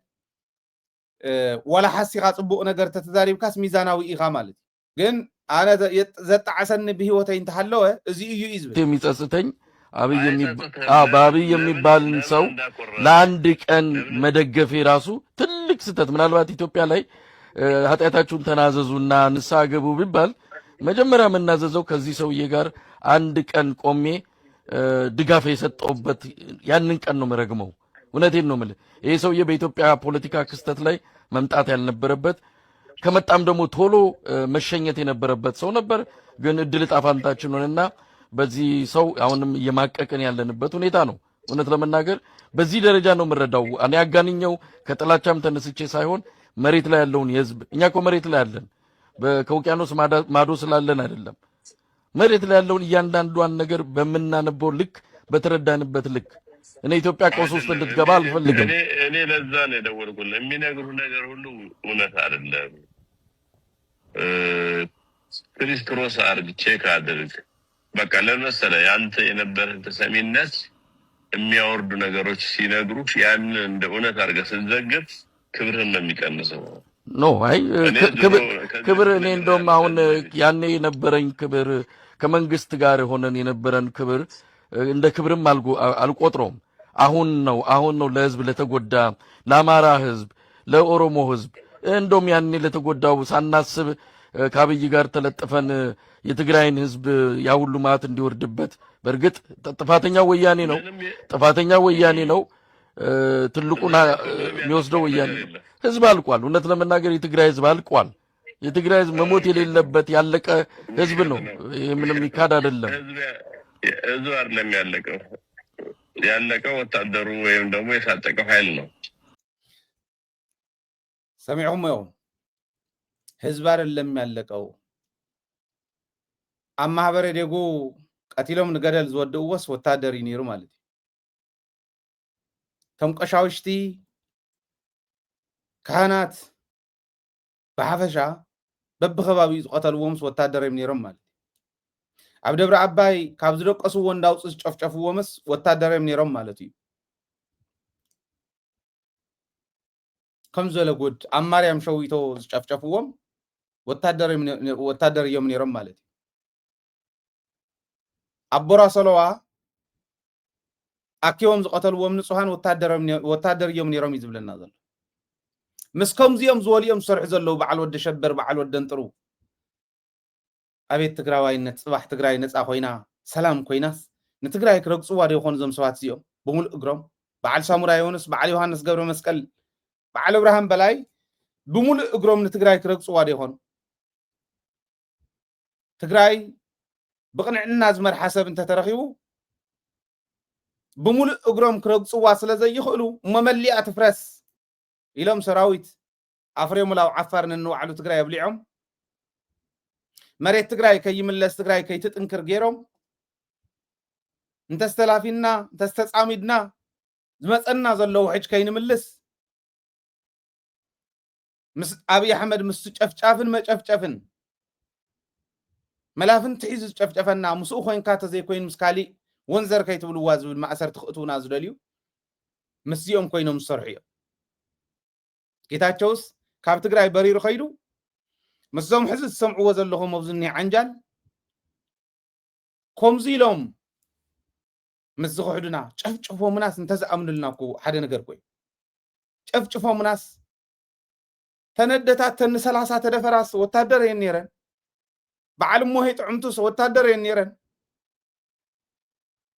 بعلتهم ود 6 عام تقبيرهم جنتا قبرني لهم زقلو دزنور هصاونتس وتادر يمنيرهم بهصاننتهم اغروم ايدهم تقريصهم اكالسهم كل زغبرዎም وتادر يمنيرهم حزب تግራይ እዚኦም አይኮን ጸላእትና ባይዘወይ እዚአቶም አቅሞም ስለንፈልጣ ድኽመቶምን ጥንካረኦምን ገምጊምና ተቃሊስና እዮምስ ናይ ሰሙነ ይተኸውን እነዚህ አቶም ወጊድካ ጥዕና ዘለዎ ከባቢ ምግባር ዝሕምሰና ዘሎ ናይ ባዕልና እዩ ከይትስሓት ህዝብ ትግራይ ነቶም አፎም ስሒሎም ጥዕያት መሲሎም ዝመጹኻ ትግርኛ ዝዛረበ ዛብእ እንተ ተጠንቂቕካ ካሊእ ክሽውደካ ይኽእል እዚኦም ማንፈልጦም ኢና ካብ ተስፋዬ ካሊእ ክጽበይ ከን ህዝብ ቢያልቅ ኖሮ እኮ የሁላ ህዝብ ሆነ አታየው ነበር ህዝብ ቢያልቅ ኖሮ የሁላ ህዝብ በኋላ አታየውም ነበር አንተ ከመይ ዝበል ዓንጃል እዩ ከምዚኦም ዝበሉ እንስሳ ጀነራላት ገይሮም እዚኦም ዝዝዝቦም ሰራዊት መጽኦም እዮም በሊዖምና በቃ ትግራይስ ከምቲ ዳንኤል ዝበሎ ትሕቲ መሬት ተቋዒትና ብዘይወፀሉ ከኣትዩ ነይሩ ትዕላምኦም በቃ የቀረቡ ብዙ ስለሆነ አላለቀም ህዝቡ ማለት ነው ይብለና 1.5 ሚሊዮን ልዕሊን ጨፍጭፎም አላለቀም ያው የቀረው ብዙ ነው ካብ 10 ሚሊዮን 1.5 ተቀኒስ ካሉስ 8.5 ስለዝተርፍ ብዙ ይተሪፉ ዘሎ አይተወደን አላለቀም ህዝቡ ይብለና ሞምዚዮም ዲኹም ሓቢርካ ምሶም ኮይንካ አዲስ አበባ ብዞም ዝዮም ዝርከብሉ ኮይንካ ፓርቲ ተመስሪቱ ሰራዊት ዓፋርና ተመላለስካ ተመሪሑ ህዝብ ትግራይ ታሊልካስ ንትግራይ እንደገና ከተብልዕ ዲኻ ክትከይ ዶስ ከም ገይሮም ክኸዱ ከለው ምንም የምጹን ኢልካ ደቂስካ ጸላኢ ከምዚ ዝበሉ በላዕት ሰብ ተደላዲሎም ናይ በዓልካ ሰውን ተደላዲሎም እስካዕ ዘምጹልካ ትጽበዮም ሕመቅናው ዘሎ አያው ሰላም አይፈልግም ነበር ጀነራል ተስፋዬ እውነትን ለመናገር አንድ ቀን እናንተም ንስሐ ግቡና ይሄንን ስርዓት እውነት ለመናገር መከላከያው የኢትዮጵያ ዘብ ነው መሆን ያለበት የስርዓት ጠባቂ መሆን የለበትም ኢትዮጵያውያን በአራቱ ማቅጣጫ ድንበር እየጠበቃችሁ አይደለም በአሁኑ ሰዓት ድንበር የሚጠብቅ ሰራዊት የላትም የሰራዊቱ በሙሉ መንደር ነው የገባው አለ በዛ አንደኛ ኢትዮጵያን የሚጠብቅ አሁን ብትጠይቀኝ የት ነው ብትለኝ እኔ ድንበር ላይ ነኝ አልነግርህም የት እንዳለው ግን አንተም ታውቃለህ ሌሎችም ያውቃሉ ጠላቶቻችንም ያውቃሉ ድንበራችን ይተጠበቀ ነው ክብራችን እያስጠበቅን ነው የውስጥንም እያሸነፍን እየጨረስን ነው የውስጥን እየጨረሰው ነው የውስጥን እየጨረስን ነው ይገርም እኮ ህዝቦም ይወደው ድንበሮም ይኸፍቱ ኤርትራ 3 ሚሊዮን ዘለዋ ህዝቢ በ3 ሚሊዮን ህዝብ ዝሓዘት ኤርትራ ኣብ ሰሪኻ ተሽነካ ኮላ ዜና ብዜና ገይራ ኢትዮጵያ 120 ሚሊዮን ሒዘት ትብል ኤርትራ ብማዕዶ ኮይና እኮ ተስጋ ጅቡቲ ገና 1 ሚሊዮን ዘይ መልእት ዓዲ ስጋኣት ኮይና ታውፁ ኢትዮጵያውያን ኢላ ተባረረል ዓዲ እኮ ሶማሊያ ወንዘር ክትብለይ ትኽእልን ካብ ናተይ ፈቃድ ኢላ ተፈራረሞት ተተቕድድ ዓዲ እኮ ሱዳን ዋላፍት ተበሳቢሳትሉ ዘላ ዓዲ ሕዚ ኣብ ብጣዕሚ ተጎዲኣትሉ ዘላትሉ ዓዲ ግዜ ኮይና ስጋኣት ብስጋኣት ትገብር ዓዲ እኮ ኣያን ዓዲ ሰላም 360 ዲግሪ ن1.2 ሚሊዮን ስኩዌር ኪሎሜትር ዓዲ ዙርያ ምላሽ ዝሕሉ ሰራዊታዊ ዘለካ ንትግራይ የመሓድራ ዲ አብይ አሕመድ ንትግራይ የመሓድራ አምሓራ ክልል የመሓድሮ ዲ ብሙሉእነት ኦሮሚያ የመሓድሮ ዲ ብሙሉእነት ናይ አዲስ አበባ ከንቲባ ኮይኑ እኮ ይኸፊሉ ሰባይ ሰቢሉ ከዓኹም ዚሉ ክዛረብ ከሎ ይገርም ያንዳንዱ ከኋላ አገራችን እንድትተራመስ የሚያደርግ ከውጭ ያለ ኃይል እኛ ሁሉ ጊዜ ቤት ስራ እየሰጠን መጥፎ አስተሳሰብ እንድንይዝ የሚያደርገን ጠላቶቻችን ናቸው። እናንተንም ከውጭ ያደራጃሉ ውስጣችን በፍጹም ተስፋዬ በዚህ እንኳን የእኛንም ትግል እውነት ለመናገር ምክንያት የሌለው በሌሎች የሚነዳ ማድረግም ከባድ ነው። ለምን እናንተና የሚመለከተው የሚዲያ አካል ከኛ ከመንግስት አኳያ ለምን ውጭ ብለን የሆነ ቦታ የምትፈልጉት ቦታ ለምን አንናገር? ለምን አንፈታውም? ኢትዮጵያን አንድ እናርጋት፣ ኢትዮጵያን ሰላም እናርጋት። እኔ ሌላ ምን አለ ቁልፉ እጁ ላይ ያለው ይሄ አብይ የሚባል ሰው ነው። አብይ አህመድ ከዛ ገለል ቢል እኔ አብይ አህመድ ባለበት ኢትዮጵያ አብይ አህመድ ባለበት የትኛውም ድርድር ኢትዮጵያ መፍትሄ ታገኛለች ብዬ አላምንም። ይሄ ሰውዬ ነው የኢትዮጵያ ችግር። ይሄ ሰውዬ ካልተወገደ በስተቀር በአንድም ይሁን በሌላ ከዛ ስልጣን ቦታ ዞር ካላለ ኢትዮጵያ ውስጥ ብንወያይ ብንሰለፍ ብንነጋገርም ትርፉ ድካም ነው። ይሄ ሰው እውነት ለመናገር ጤነኛም አይመስለኝም። ያ ብዙ ጊዜም እንደምንለው ጤነኛ ሰው አይደለም። አገሪቱን በእንደዚህ አይነት መከራ ውስጥ ከቶ 10 ሚሊዮን ሰው ዛሬ ተርቦ የመንግስታቱ ድርጅት ትናንት ያወጣው እኮ ሪፖርት ነው እሱ። ኮሪደር ልማት እንደዚህ አይነት ቀልድ እውነት በኢትዮጵያ ህዝብ ለኢትዮጵያ ህዝብ ይገባዋል? በጣም እኮ ነው የሚያሳዝነው። ይህንን መንግስት ደግፎ መውቀም በራሱ ነገ ከነገ ወዲያ ወንጀል ኃጢአት ተደርጎ ሊያስጠይቅም ይችላል። በታሪክ ሊያስጠይቅ ይችላል፣ በፍትህም ሊያስጠይቅ ይችላል። ተስፋዬ ለማንኛውም ለእንትን በጣም አመሰግናለሁ። እውነት እንነጋገር ንደራደር ኢልዎ ዘሎ ግን ሕዚ ኣነሲ ኣነ ከመቻቹሞ ሪኢኹሞም እቲ ሓደ ክንመሃረሉ ዘለና ኣብ ትግራይ እውን ሚድያ ክንደይናይ ዝኣክል ሮል ከም ዘለዎ ተረዲኦም ኣለዉ። በቃ ፈልከት ክብሎ ይከኣሉ። ስለዚ ንዑ ንደራደር ኣነ ከመቻቹሞ ዝምልከቶ ናይ መንግስቲ ኣካል ናህናን ንስኹምን ንደራደር ብትደልይዎ ዓዲ ይብለሉ። ምስ ፋኖ ግን ክደራደር ኣይደለየን። ባዕልካ ደራድረና ናይ ካሊእ ውጭ ዓደ የድልየናን ይዝብል ተደራደሮ ሳይን ዝገበሮ ዝፈረሞ ናይ ትግራይ ውዕል ፕሪቶሪያ ግን ክተግብረ ኣይደለየን። ብርግፅ ንሕና ኢና ማሕለኻታት ኢሉ ጌታቸው ሕዚ እውን ሓሊኾም ሒዞምማ ዘለው ሳቶም ምዃኖም እርዳእና እዩ እንታይ እዩ ክግበር ንቅድሚት ዝብል ብጣዕሚ ኮንፊዝ ኮይኑ ህዝቢ ኣብ ከቢድ ጭንቀት ከም ዘለውን ርድእ እዩ። ንሕና ናይ ባዕልና ስንፍና እንተዘይኮይኑ ናህና ዓቕሚ ክኢሉ ክምልሰና ዝኽእል ሓይሊ የለን ኣብ ኢትዮጵያ። ንምንታይ ኢና ክንዱ ዝኣክል ንፅበ ዝብል ግን ብጣዕሚ ዘተሓሳስብ እዩ። ክንሪኦ ኢና ንቐፃሊ መን እዩ ተሓታቲ ክኸውን ዝብል ብታሪክ ተሓተቲ ኢኹም ከምቲ ዝብሎ ዝነበረ ኣብ ትግራይ እውን ብታሪክ ተሓተቲ ዝኾንኩም ሰባት እኒኹም ኢኹም። ብዋናነት ግን እባክህን ይህንን ተወውና ከፋኖ ጋር አስታርቀን የሆነ ነገር አድርግ ይዙለት መልእክቱ በደንብ ያያለን እደውልልሃለሁ አንተም ጊዜ ካለ። አንደኛው ምንድነው መሰለህ አትራቅ ስለማከብር ነው። አትራቅ፣ እንነጋገር፣ ተነጋገሩ። ነብቻ ነው ከሚመለከተው ጋር መነጋገር፣ መግባባት፣ ችግሮችን በጠረጴዛ ዙሪያ መፍታት መልመድ። በጠረጴዛ ዙሪያ ችግሮች እንዲፈቱ መገፋፋት አለባችሁ። በመሳሪያ የሚፈታ ነገር የለም። በመሳሪያ የምንፈታቸው ነገሮች እስካሁን በቃ እርስ በርስ ቅድም ወላ ከትግራይ ጋር አንጻር ያነሳው ነገር ነው። በቃ መገዳደል ካልሆነ ምንድነው የፈጠነው ነገር? አሁን የመጀመሪያው እርምጃ እውነት ጀነራል ተስፋዬ የመጀመሪያው እርምጃ የአማራን ህዝብ ላይ ይሄ የሚጥለውን ድሮን እስቲ ለምንድን ነው ማያቆመው? ለምን መሳሪያ አፈሙዙን አይዘጋም? መጀመሪያም እነዚህ ልጆች ወደ ትግል የገቡት ወደ መሳሪያ የሚያነሱት ትጥቅ አስፈታለሁ ብሎ ገብቶ ነው። በዚህ መልኩ የአማራን ህዝብ ትጥቅ ማስፈታታ ከራሱ ጋር አንደበቱ የሰማውትን ነው ምነግር። የአማራ ህዝብ ታጥቋል። የአማራን ህዝብ በዘዴ ነው ትጥቅም ካስፈታ። እንዲህ በልና በእብሪት ገብቶ ትጥቅ ላስፈታለ ጦርነቱ ጀመረ። አሁን ጦርነቱን ማቆም፣ በድሮን የሚጨፈጭፈውን ህዝብ ማቆም። ይሄ ህዝብ አለቀም እና ቆመው ነገሯቸው ይቆም። ከዛ በኋላ አሪፍ ጊዜ አሪፍ አላለም ድርድር እናመቻች። እስቲ አንተ ታሪክ ስራ በቃ አሁን በቃ መሳይ ጋዜጠኛ ብቻ አይደለም ነገሮችን ፒስፉሊ መፍታት ይችላል የሚለው ነገር ለማስተላለፍ በቃ የሆነ ነገር አድርግ። አንተ በቃ ሰላም እንፍጠር፣ እንነጋገር። ለመነጋገር ባይዘው ችግሩ ምን መሰለህ እንዳለ ዛሁን ፋኖ መስለው በሙሉ በየአቅጣጫ የተደራጀ ነው። መሪ የለው ምን የለው። ከማን ጋር እንደሚነጋገሩ ግልጽ አይደለም። እነሱ ኤርትራ ሄደው ነው ከኤርትራ ጋር የሚነጋገሩት። ኤርትራ አይዶን ነው የሚያዋጣቸው ከሆነ አይ ያው መደራጀት እሱ ጊዜ የሚፈልግ ነገር ነው። በዚህ ባልተደራጀ ሁኔታ ላይም ከአብይ ጋር መደራደርም ተገቢ ነው ብዬ እኔ በግልም አላምንም። የአማራ ፋኖ የራሱን የሆነ ቅርጽ ይዞ ለመውጣት እየሰሩ ነው። ጊዜ ወስዶባቸዋል። መንገራገጭ አለ። ያ ነገር አልፎ ጠንካራ የፋኖ አደረጃጀት እንደሚመጣ ጠብቃለሁ። ግን ከምንም በላይ ያልከውን አንድ ነገር አስምረን ብንሄድ ጥሩ ነው። ይሄ ሰራዊት የኢትዮጵያ ሰራዊት ነው። የአብይ አህመድ ስልጣን ጠባቂ አይደለም። ሰራዊቱ ወደ ካምፑ ይግባ ወይ ከክልሉ ይውጣ እንኳን ባይባል ከካምፑ ግን ገብቶ ይህንን ህዝብ መግደል ያቁም። ይህን ያቆመለት እነሱ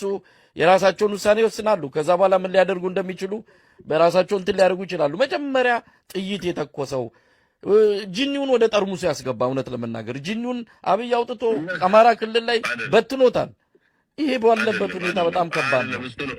እሱ ነው ያጠፋው። ጅኒውን ያመጣ በወልቃይት በኩል ወያኔ ራሱ በቃ ልንገርህ፣ በቃ ይሄ በመከላከያ ላይ እኮ እኛ አልተናገርንም እንጂ መከላከያ ላይ እኮ ግፍ እንዲሰራ አድርገዋል። ልክ እንደ መቀሌ አይነት ግፍ ተሰርቷል ጎጃም ላይ። ይሄን እንዲደረግ ያደረጉት የአማራ ህዝብ አያውቀው ምን አያውቀው። አሁን ያልካቸው ጅኒዎች ናቸው። አብይ ወይ ደግሞ ሌላ ሰው አይደለም። እኔ በቃ ያለውን ነገር ይረዳል ብዬ ነው የማስበው። ለማንኛውም ይገርም ዝኾነ ነገር ተተፈጢሮ ኢትዮጵያ ወያነ ኣብ ጎጃም ከም ናይ መቐለ ኦፕሬሽን ተሰሪሑና እዩ ይብል። ምናልባት ናይ መቐለ ንዜና ንፕሮፓጋንዳ ስለ ዝጥቀሙሉ እምበር ትግራይ ከበሳብሱ ትግራይ ክበልዑ ንቀደም መራሕቲ ሰራዊትን መራሕቲ ፖለቲካን ትግራይ ክበልዑ የመፅኦም እዚ ሓላፍነት ተዋሂብዎም ዝነበረ ጉዳይ ምስ ተፈለጠ ምስ ተነቃሐሎም ቀዲሞም ናይ ላይፍ ሴቪንግ ከም ዝበሎ ምስ ኢትዮጵያን ኢንሳይደር ዝበለ ቃለ መሕተት ዝገበረ ላይፍ ሴቪንግ ኦፕሬሽን ተኻይዱ ህይወት ናይ ምድሓን ዓዲ ናይ ምድሓን ኦፕሬሽን ተኻይዱ ተቀዲሞም ኣብ ጎጃም እውን ከምኡ ተቀዲምና ኢና እዩ ዝብል ዘሎ ጅኒ ናይ ኣቦይ ስብሓት ጅኒ የኣብይ ጅኒ እንትና ጅኒ እንዳበሉ ክዛረቡ ከለው ጅኒ ዘምፃልናስ ወያነ እዩ ብወልቃይት ገይሩ ይብል። ወልቃይት እሕዲጎም ንኻሊእ ይህብና ኣለና ዝብሉ ዘለው ሰባት ሰብ ጅኒ መሊሶም ንወያነ ክኸሱ ሰምዕዎም ኣለኹም። ኣብ ጎጃም ግን ዲፖ ተሰይሩ ተወሪሩ ኣብኡ ዝነበረ ተደምሲሱ እስካዕ ሕዚ ዕጥቅን ስንቅን ናይ ጎጃም ፋኖ ብዝሰርሕዎ ታሪክ እዮም ዝነብሩ ዘለው። ዕጥቆም ካብኦም እዮም ካብ ፀላእቶም እዮም ወሲዶም። ግልፂ እዩ ተገበረ ስለ ዝኾነ ኢትዮጵያ ነቲ ዲፖ ንሱ ንክትመልእ ዘምፃቶ ኣፅዋር ንሱ ስንቂ ንሱ ብጣዕሚ ዓብይ እዩ ነይሩ። ንዕኡ ዝመልኣትሉ ዕዳ ካሊእ ዕዳ ኣትያ እያ እንደገና ክትምፆ ክትመልኦ እቲ ኢኮኖሚ ከመይ ይዓንኾም ዘሎ ራእዩ። መዓልታዊ ትትኮስ ጥይት ዶላር እያ። መዓልታዊ ትትኮስ ናይ ድሮን ቦምባ ዶላር እያ። መዓልታዊ ትንቀሳቀስ መኪና ናይ ሰራዊት ዶላር እያ። ነዳዲ ስለ ዝኾነ መዓልታዊ ነዚ ኩሉ ዘምፆ ዘሎ ሰራዊት ቀለብ ዶላር እዩ። ተዓዲ ከመይ ተዓንኾም ዘላ ራእዩ። ሓንቲ ዓመት ከም ዘላታ ኮይና እንተፀኒሓ ኢትዮጵያ ተንትካላት ይሸጠን ኣሎ ሸይጡ ምስ ወደአ ድህንነት ናይ ኢትዮጵያ ሙሉእ ብሙሉእ ክትሓዝ ጎታት መምሕዳር እስካዕ ዘለና ናባና እውን ከኣቱ እዩ። ትግራይ ኢትዮጵያ እያ ተባሂላ ትፀንሕ ስለ ዘላ ሓደ ነገር ተዘይተገይሩ ዲፋክቶ እያ ተባሂሉ ተዘይተኣውጁ ድጋፍ ተደልዩ ዲፕሎማሲ ብደገ ተሰሪሑ ብውሽጡ እውን ብደንብ ኦፕሬሽናት ተሰሪሖም መሬትና ሒዝና ናፅነትና እንተዘይኣውጅና ትግራይ እናተሸጠት ክትከድያ ፀላኢ ዝደልያ እቲ ናይ ደገ ሓይሊ እውን ዝደልያ ንትግራይ እዩ። ሃፍታም ትግራይ ስለ ዝኾነ ኩሉ ነገር እቶም ፀላእቲ ጓሕጒሖም ክወስድዎ ዝኽእሉ ዘሎ ብትግራይ ስለ ዝኾነ ኣብ ማዕዱ ዝሓስብ መሪሕነት የድልያ ዝዓዲ እዚኣ ሕዚ ናይ ግድን እዚ እንተዘይኮይኑ ከቢድ እዩ። ንፋኖ እውን ኣብ ክልተ መቂሎም እዮም ዘዋግእዎም ዘለው ባይዘው ፋኖ ብክልተ እዩ ዝምቀል። ናይ ህዝቢ ፋኖ ኣሎ ናይ ብልፅግና ፋኖ ከዓኒ እስክንድር ዝበሃል ዝመርሖ እዚ ናይ ብልፅግና ፋኖ ኮይኑ እቲ ናይ ህዝቢ ፋኖ ምስ ማንም ይኹን ልፍንቲ ፈጢረ ህዝበይ ከድሕን እየ ዝብል እዩ። أبز حلفون جنرال تفرى سميعهم يخم سويانة يخون مسكالي يخون كنقبرينا زرربنا ولا مالتي ከትግራይ ኃይሎች ጋር በተረጋጋሚ ትገናኛላችሁ ይባላል። ይሄ ምን ያህል እውነት ነው? እውነት ትገናኛላችሁ? ከዚህ በፊት ግንኙነት ባይኖረንም ወደፊት ግን የህልውና አደጋችን ተጋርጦ መጥቷል። ልክ በአማራው ላይ እየተደረገ ያለው በሌሎችም ላይ አንዣቧል። ከዚህ የተነሳ ወደፊት ግንኙነት ማድረጋችን አይቀርም። ናይ ህልውና ጉዳይ እዚኦም ናይ ህዝቢ ፋኖ እዮም እስክንድር ዝበሃል ሓደ ቃቂራ ዝመርሖ ከዓ ብልፅግና ሕዝን ኣብ ባዕሉ እዩ ነዞም ናይ ህዝቢ ፋኖ ንኽወግኦም ገይሩ ለፅዋር እንዳቅረበሉ ካሊእ እንዳቅረበሉ ዋላ እንተቅረበሉ ግን ንሓንቲ ዓመት መሓዝ ተተኻኢሉ ብፍላይ ዓፋር ኣብ ኢድካ ምእታው እንተተኻኢሉ ዳስ ዋይ ንዓፋር ሒዞሞ ዘለዉ ሕዚ ዓፋር ማእኸል ገይሮም ዝኸዱ ቀደም ሰርዶ ኦፕሬሽን ክስራሕ ከሎ ኣስታውሱ أنا مثلاً أب صردو خبابس كالي فلي سراويت سلز نبرة يكون همان قدي كاب عصب سلز خانة زنبرة بوردر شعو تودا بشعو كاب عصب زمتعة نصوص سنة ساعات تتقوم ببال انت تقايلو سنة 4 ساعات تتقوم تيلوس نا إثيوبيا إيكونومي مزبع يخيلي زبل تعمي بسول كالكوليشن إن صردو شنتو من داساتو يوم من قدي سواتو من دقورو بطيحمكم الله ستقبر سعار ما كنا نزمرحو جنرال سعار زمرحو اوبريشن عفار حزوم زلو حزقعا نيرترا طرح وين تግራይ ውን نخوم عينت يكون مفرارحو يقبرو مو توانا تكورو تورارنا بتግራይና بإرتران ولا انتخونه كاو بتوسخي بجوت خمس زغل ناي إمبورت إكسبورت سانديا من قد تاود بحنتن السانديا نزيات أو كبل زغل حيلي عفار حيزي يخقبر زغل نعفار يدلقوا قوم عفار ندحزو عفار زنورنا رخبنا هنا دا يبلصن ولا زنورنا نزي هاي قبر ونقن أنت ما كراكو إنا رخيبنا وي زي حسبنا وي محسبنا تعاصيو زي نحسبكم رقود قربته يكوننا ويكعا من الواش فتأرى حقيزنا كعا كم تحزز حاسوا زلخو زعينو تتحساسوا زلوهم في السلطان وصيمو قديمهم نتحزوا لزلخو صريحهم صلاة نخسر غيرهم أقول كمي عينة مرقم مخان خمزي أمزول سبات زمس يحزنني أحد عدد عفار كوري وحد حزبي كتهو يوم يلوم عفار زغصل يكونن بتحزت غداني هان تخيدا عفار أوزي ما أخل سراويتكم غيركم عودو خينات كتقورنا يدلن انت زيلوم كتوفيو 3 مليون هزبي عفار كاوزي نسراويت زعتوه مو بطميت مون زموت زلو بخالي زموت زلو رايو زبتن زل السدر زلو رايو عودو خينات غيروم إرتراون كتمصا يابوتي تግራይውን ስቀይት ብልን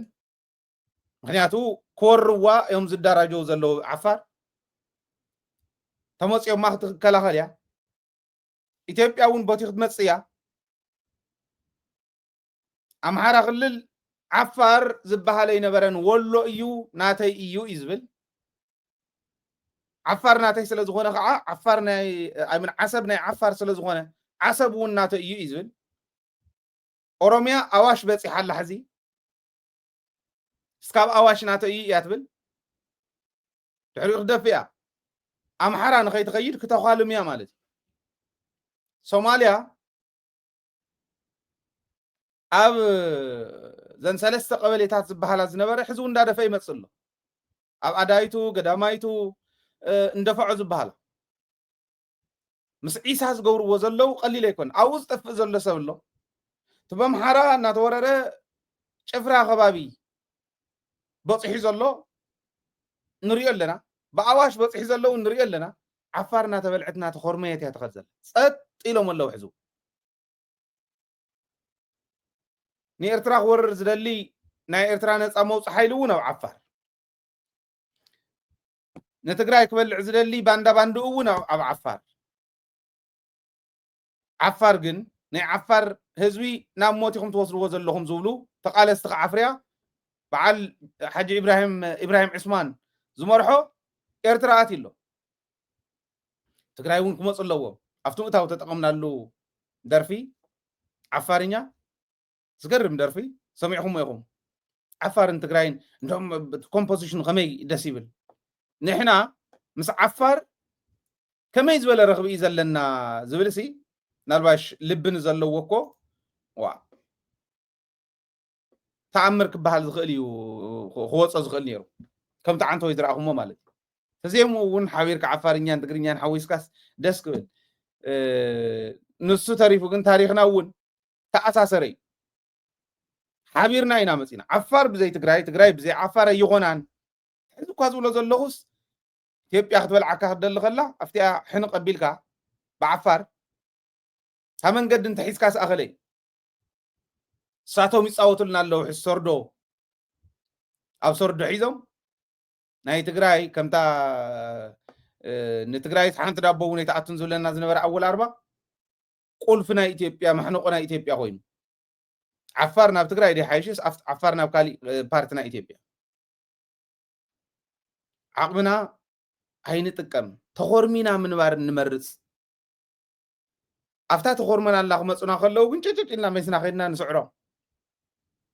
ከምዚ ዓይነት ኢልና ዲና ክንቅፅል ንቐፃሊ ይሕዝነኒ ብጣዕሚ ንዓፋር እዚኦም ከምዚኦም ዝርእይዋ አይ ኢትዮጵያ አገባትም ምን አባቷስና ብለህ የምታስብ ከሆነ አፋር ነው የምትይ አፋር የአፋር ስለሆነ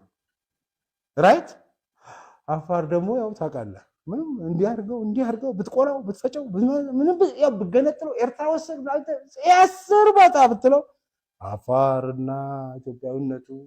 አፋርነቱና ኢትዮጵያዊነቱ ተምታቶበት አያውቅም ትላለች ኢንጂነር አይሻም እና አፋር ነው ስትለው ኢትዮጵያዊ ነው ማለት ነው በሁለቱ መካከል ቃላትና እንትን ስትሰነጥቅ ብትሆን ልዩነት ልፈጥር አትችልም ነው ጥያቄ እፊትሶ የአፋር ንብረት ከሆነ እንደዛ ታዲያ አሰብ ልትገባ ነው ተብሎ ሲባል አንድ ቀን ሲያነጫነጭ ወዳጆቼ ተው ሲሉ ምንም ነገር የለም ሳውዲ አረቢያ ከኛ ጋር ፍቅር ናት ብለዋል እሺ ይሆንላችሁ አልኩና የጠብቁ ይጥፋ ትላንት መጣ ታጁራ ገባቻሉ አሰብ እዚህ ጋር ራይት ከዛ ደግሞ እዚህ ጋር ታጁራ ነው ታጁራም የአፋር ነው ጅቡቲ ያለው ደብረ አሰብም የአፋር ነው ቀይባር ላይ ያለ የኤርትራ ኩልል ነበር አልዋጣልኝ ታውቃለህ ከምዚ ገረም የምን ዓፋር ከታልዎ ዝምክሩ በቃናትካ ይብልዎ ብዓፋር ገረም ይነግድሞ ንዓፋር ግን እንዳኾርመ ይዋዮም ዝኸድንዮ ከም ትርእይዎ ዘሎ ዓፋርና ተኾርመ ትኸይድ ብታሕቲ እናበልዕዋ ይመፁ ቦግ እናደፉ ንስኹም ዓሰብ ይኹም ድዎም ዓሰብ ምስ ወፁ ዓሰብ ምስ ሓዙ ዓፋር ውሒጦም ኣብ መንጎ ኦሮምያን ኣምሓራን ይኾን ሽዑ ዓፋር ጥፊኦም ተዝኣቱ ነይሮም ሕዚ እንታይ ወግሐ ኣብ መንጎ ክልቲኦም ንሕና ኢና ዳር ሕሬት መርኣኹ ትዕላማ ናይ ኩሽን ሴምን ዝበሎ ኢሳያስ ሓቁ እዩ ኩሽ ኢኹም እኮ ኢሉ ኣብይ ኣሕመድ ከይዱ ዓፋር ንስኹም ኩሽ ኢኹም ኢልዎ ታሕዚ ዝብላ ዘሎ ሲም ተሾመ ትማሊ ዓፋር ሽም ነይርዎ እዩ ናይ ባዕሉ ብዓፋር ኣይኮነ ንፅውዕዎ ሳላ ቃልሲ ህዝቢ ትግራይ ሳላ ቃልሲ መናእሰይ ዓፋር በቲ ግዜ ኢናውዚ በፂሑ ክልል ወኒኑ ዓርሱ ብዓርሱ ከመሓድር ኮይኑ ተመሊሱ ንትግራይ ዝበልዕ እሾኽ ከምቲ ንሶም ብዓለም ዝብልዎ ከፍሪ ግን ኣይተፀበናዮን ኣይፅበዮን ሕዝቡ ዓፋር ብዘይ ትግራይ ብዘይ ዓፋር ክነብር የብሉን ክነብር እውን ኣይኽእል ዜማና ክቀነባበር ከሎ ብሓደ ክመፅእ ከሎ ተኣምር ታሪክና ብሓደ ተኣምር ህልውናና መፃእ ህልውናና እውን ብሓደ እዩ ዓፋር ክሓስቡ ኣለዎም ዝብል እምነት እዩ ዘለና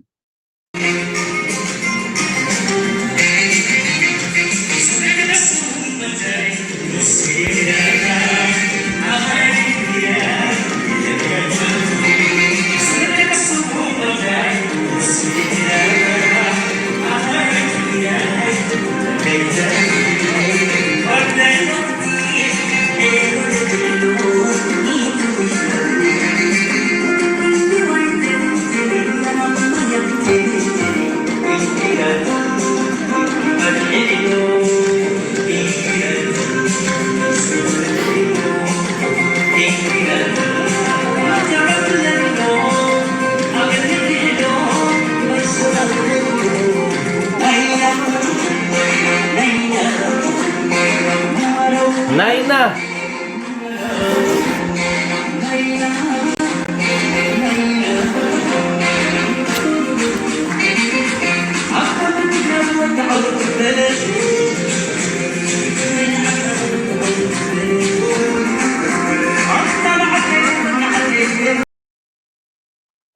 ኣብ መወዳእታ ክጋብዘኩም እየ ታደርፊ ንቐፅልና ብካሊእ ትሕዝቶና ኣብቲ ሕዚ ዝብሎ ዝነበርኩ ምናልባሽ ካሊእ ርእይቶ እንተሃሊኩም እውን ክትልእኹልና ትኽእሉ ኢኹም ግን እስኪ ናብ ካልኦት ትሕዝቶታትና ነስገር እሞ ቅድሚኣ ግን ሓንቲ ኣብ ክራማት ስለ ዝኾነ ዝመፅእ ዘሎ ኣብ ናይ እታወታትና ናይ ግብርና እቶትና እንታይ ኢና ክንሰርሕ ዘለና ወረዳታት እንታይ እዮም ክሰርሑ ዝኽእሉ ዝብል ሓደ ክልተ ዝኸውን መልእኽቲ ክሕልፍ ነቲ መልእኽትና ዝጥዕም ካብ ሸራሮ ዝረኸብክዎ ናይ ሸራሮ ንምንታይ ኢኻ ደጋጊምካ ተቕርብ ከይትብልኒ ካልኦትኩም እውን ከምኡ ተሰሪሕኩም ስደዱልና ደደቢት ሚድያ ንኻሊእ ማሕበረሰብ ንኻሊእ ክፋል ንኻልኦት ወረዳታት ክነካፍል ኢና ሸራሮ ከተማ ሸራሮ እዚ ይገብሩ ኣለዉ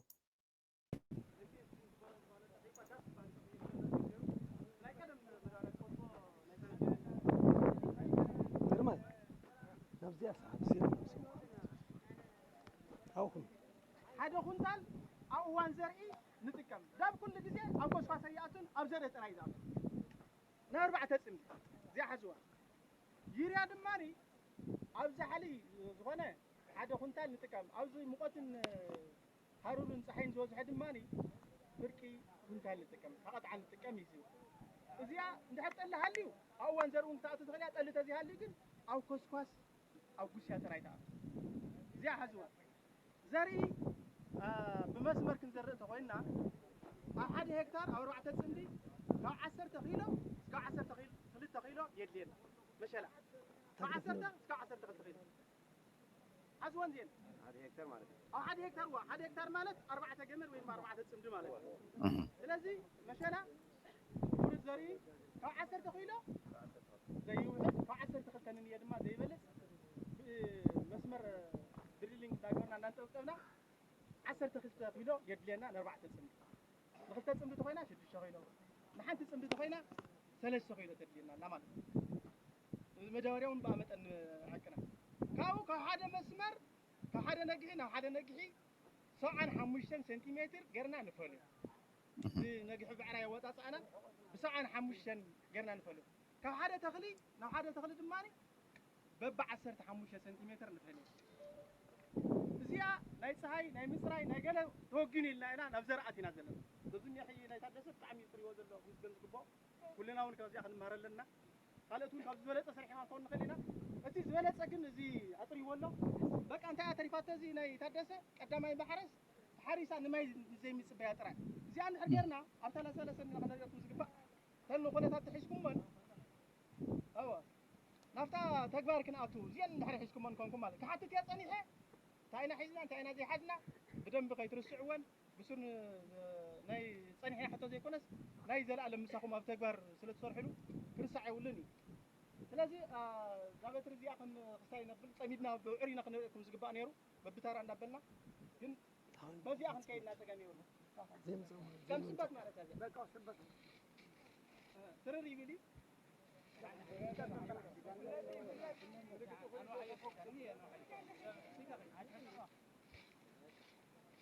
سبت مالتي هو زي انا عبيت دغري قفح زبله يفزر صببتي زحقق ناي غشا قال خيتهم قفح زبله سبوت جنب السدالوي تسبت كم 30 سغا 4 سنتيمتر يو ام زعقنكم ك10 5 سغا 10 شعته بحد قصو ك10 5 ساعه 10 شعته بحد قصو نا 4 አለወቲ ስበት ግፋዓት ኣብቲ ናይ ማሕረሻ ፌርሞ ሰዳጉሩ ኣብዘረ ግዜ ደቃዚ ዝሓቃቃ ናይ ጉስያ ከይተምሱ ይጅብ ዝበለ ምእንታ እንተ ነጊሕ ከውፅል በተለይ መሸላ ከምኡ ዝደሊ እዚኣ እንድሕር ሕግን ምእንታ ነው ናሚና ኣብ ዕሩ ነብዚ ናይ ትራክተር ገለ ብመስመር ዘርአ የብልና ንሳዕ ሕዚ ኣለዋ ግን ኣይመፀን ኣጀስቲ ኮይነን ተማዓራርየን ኣይመፃን ዘለዋ ኩሉ ግዜ ወላ ብሃይድሮሊክ ሓሪስና ፀኒሕና ሳሊስና ኣብታ እዋን ዘርኢ ግን بزدلنا بعراين جمالنا خنتكم ماله زون بحيل سب وانا مسمر كوتنا بخير ስለዚህ ንኣብነት ዛግራት እዚኣ ብእግር ላ ንበላ ከም እግሪ መገስ ናብዚ ስለዝኾነ ማይና ስለዝውሕዝ እንድሕር እዚኣ ኮይና ናበይ ገፂና ከምዘርእ ሰሓውስኪ ክስታይ ክገብሩ እዮም ዞም ሓደ ሰብ ይኹእለይ ግን ፈሪና ምእንታን እንዳንጠብጠበት መዳበርያ ንቐደም ክትከይድ መዳበርያ ተንጠብጠብ ኣላ ኣነ ድማ ዘርኢ ናብዛ ማእኸል ዘይኮስ ናብዛ ወሰን ከምዚኣ ገይረ ክትግልበጥ ስለ ዝኾነት ከምዚኣ ገይረ ናብዘን ናብ ሩባ ዘይኮነስ ናብዛ ወሰን ግድሚ ግድሚ ናብ ግድሚ ግድሚ ከምዚኣ ጌርካ ናብ ግድሚ ግድሚ ያቢሎም ኣለው እንታይ ንገብር ሕጂ ኣጋጣም ክሳብ ክንዱ እውን ይዝንጋዓን ሲሉ ክሳይ ከይኸውን ምንታን ናፅዒቕ ገለ ከይትብል እዚኣስ ብዙሕ ዘባይ ነገር ዘንገ ነገር ገርና ኣመላሉቃ ኢድና ርእይዋ ወተን መዳበርያ ብተዓማቕ እዚአን ድማ ኣብዛብዚኣ እኒዋ መዳበርያ ብተዓማቕ ምንታን ፀልኽ ረክብ ለዚ ከይረኽቦ ክሳብ 7 ሴንቲሜትር መዳበርያ ዘርኢ ክፈላለ ኣለዎ እዩ ዝብሉ ኬሚካል እንዲት መዳበርያ ይሄ ቃፅል ዩርያ ይኹን ዳፕ ይኹን እዚአን እዚኣ ድማ ብጣዕ ውሽጢ ሓደ ፀሊ ስሒባ ክትሓቅቕ እሞ ብሱራና ኣምሰደደ ክትረኽባ ምእንታን ኣብ ታሕቲ ተኣቱ ንሱርና ጥለሎ ከድማ ኣብ ታሕቲ ተኣቱ ካብኡ እንታይ ንገብር እዚኣ ሓሪስና ኣለና እዚ ሓደ ሰብ ይኹእለይ እዚ ናይ ቀለም ትልዎ ሓደ ንገብር ዘርእን መዳበርያ ሓደ ሰብ መጀመርያ መዳበርያ ብጉያ ኣሳሊጥካ ደድሕሪ ብዕራይ ትኸይድ ካብኡት ዘርኢ ድማኒ ቀስ ኢልና ተረጋጊእና እቲ ብዕራይ እንዳደፈነ ካብ ዝመፅእ ንሕና እተን መዳበርያ ተገይረን ኣለዋ ኣብ ዘርኢ ድማኒ ቀቅድሚኡ እንዳገይረ ይመፅእ ሓደ ሰብ ደልዳላስ መብረ ዘድልዮ ተኾይኑ መንጎ መዓልቲ ክነብሩ ንኽእል ኢና ሓደ ሰብ ይኣክል ብዙሕ ሰብ ኣብዚ ሳይ ኣይድል ወይ ድማኒ ሲሉ ክባኽን የብሉ እዚኣ ሒዝና ኣብ ምድፋን ፅቡቅ እታ ትምህርቲ ዓባይ ትምህርቲ እንድያ ሸራሮ ከምዚ ይገብሩ ስለ ዘለው ኢና ነድንቆ ጉድለት ዘይብሉ የለን ጉድለት ክህልዎም ይኽእል እዩ ቀሪብና ስለ ዘይኮና ንሪኦም ዘለና መዓልታዊ ህዝቢ ዝሪኦም ባዕሉ ይገምግሞም ደደቢት ኣሎ ናብ ደደቢት ክትልኡ ክትኽእሉ ኢኹም ከምዚኣ ዝገብር ግን ጎደልኡ ኣስተኻኺሉ ክቕፅል ኢኻ ትገብሮ እናንጨብጨብካ ጆኻ እናበልካ ተንጎደልኻ እዚአን እየ ነስተኻኽል እናበልካ እናሓገዝካ ዌልዳን ናይ ብሓቂ ክድነቑ ዝግብኦም እዮም ኣመራርሓ ናይ ሸራሮ ክድነቑ ይግባኣኩም ሕርሻ ወኪላተኡ ዘለኹም ክድነቑ ይግባኣኩም ጠቕላላት መሪሕነት ናይቲ ከተማ ብጣዕሚ ዝገርም እዩ እዚኦም እዞም ናይ ክላስተር መፍረይ ተሓረስቶት ዝበሃሉ ናይ መሸላ እዮም ትሬኒንግ ዝወስዱ ዘለዉ ብክልስ ሓሳብን ብተግባርን ብክልስ ሓሳብ ኣኼባ ገይሮም እዮም ኣሰልጢኖም እዮም ታስልጠና ሂቦም ድሕሪኡ ግን ናበይ ከይዶም ናብ ሜዳ ወፂኦም እዮም ዘርእዩ እኒው ከመይ ጌርካ ተን መዳበርያ ክንደይ ሴንቲሜትር 7 ሴንቲሜትር ክፈላለያ ኣለውን ኬሚካል ስለ ዝኾነ ኣብ መዳበርያ ኣብታ ጉድጓድ ኣብታ ተሓረሰት ማእኸል ዝተዓማቕ እታ ዘርኢ ከዓ ኣብታ ወሰን ኣብ ገምገም ክትከውን ኣለዋ እንዳበለ እዩ ዘስልጥን ዘሎ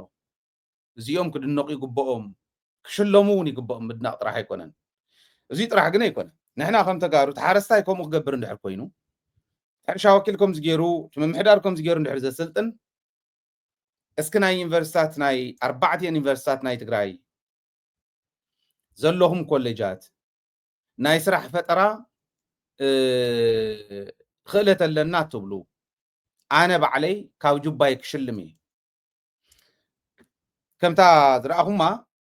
እታ ተሳተፍ ዝነበረት መዳበርያ እናፍሰሰት ክትከድ ሓደ ሰብ ዝተጎንቢሑ ከምኡ እንዳገበረ መዳበርያ ክዘርእ ኣለዎ ማለት እዩ ካሊእ ከዓ እንዳተኸተለ ገምገም ዘርኢ ክዘርእ ኣለዎ ማለት እዩ መዳበርያ ትዘርእ ሰብ ካሊእ ሕቂኡን ካሊኡን እንተይተጎድአ ንእሽተይ ማሽን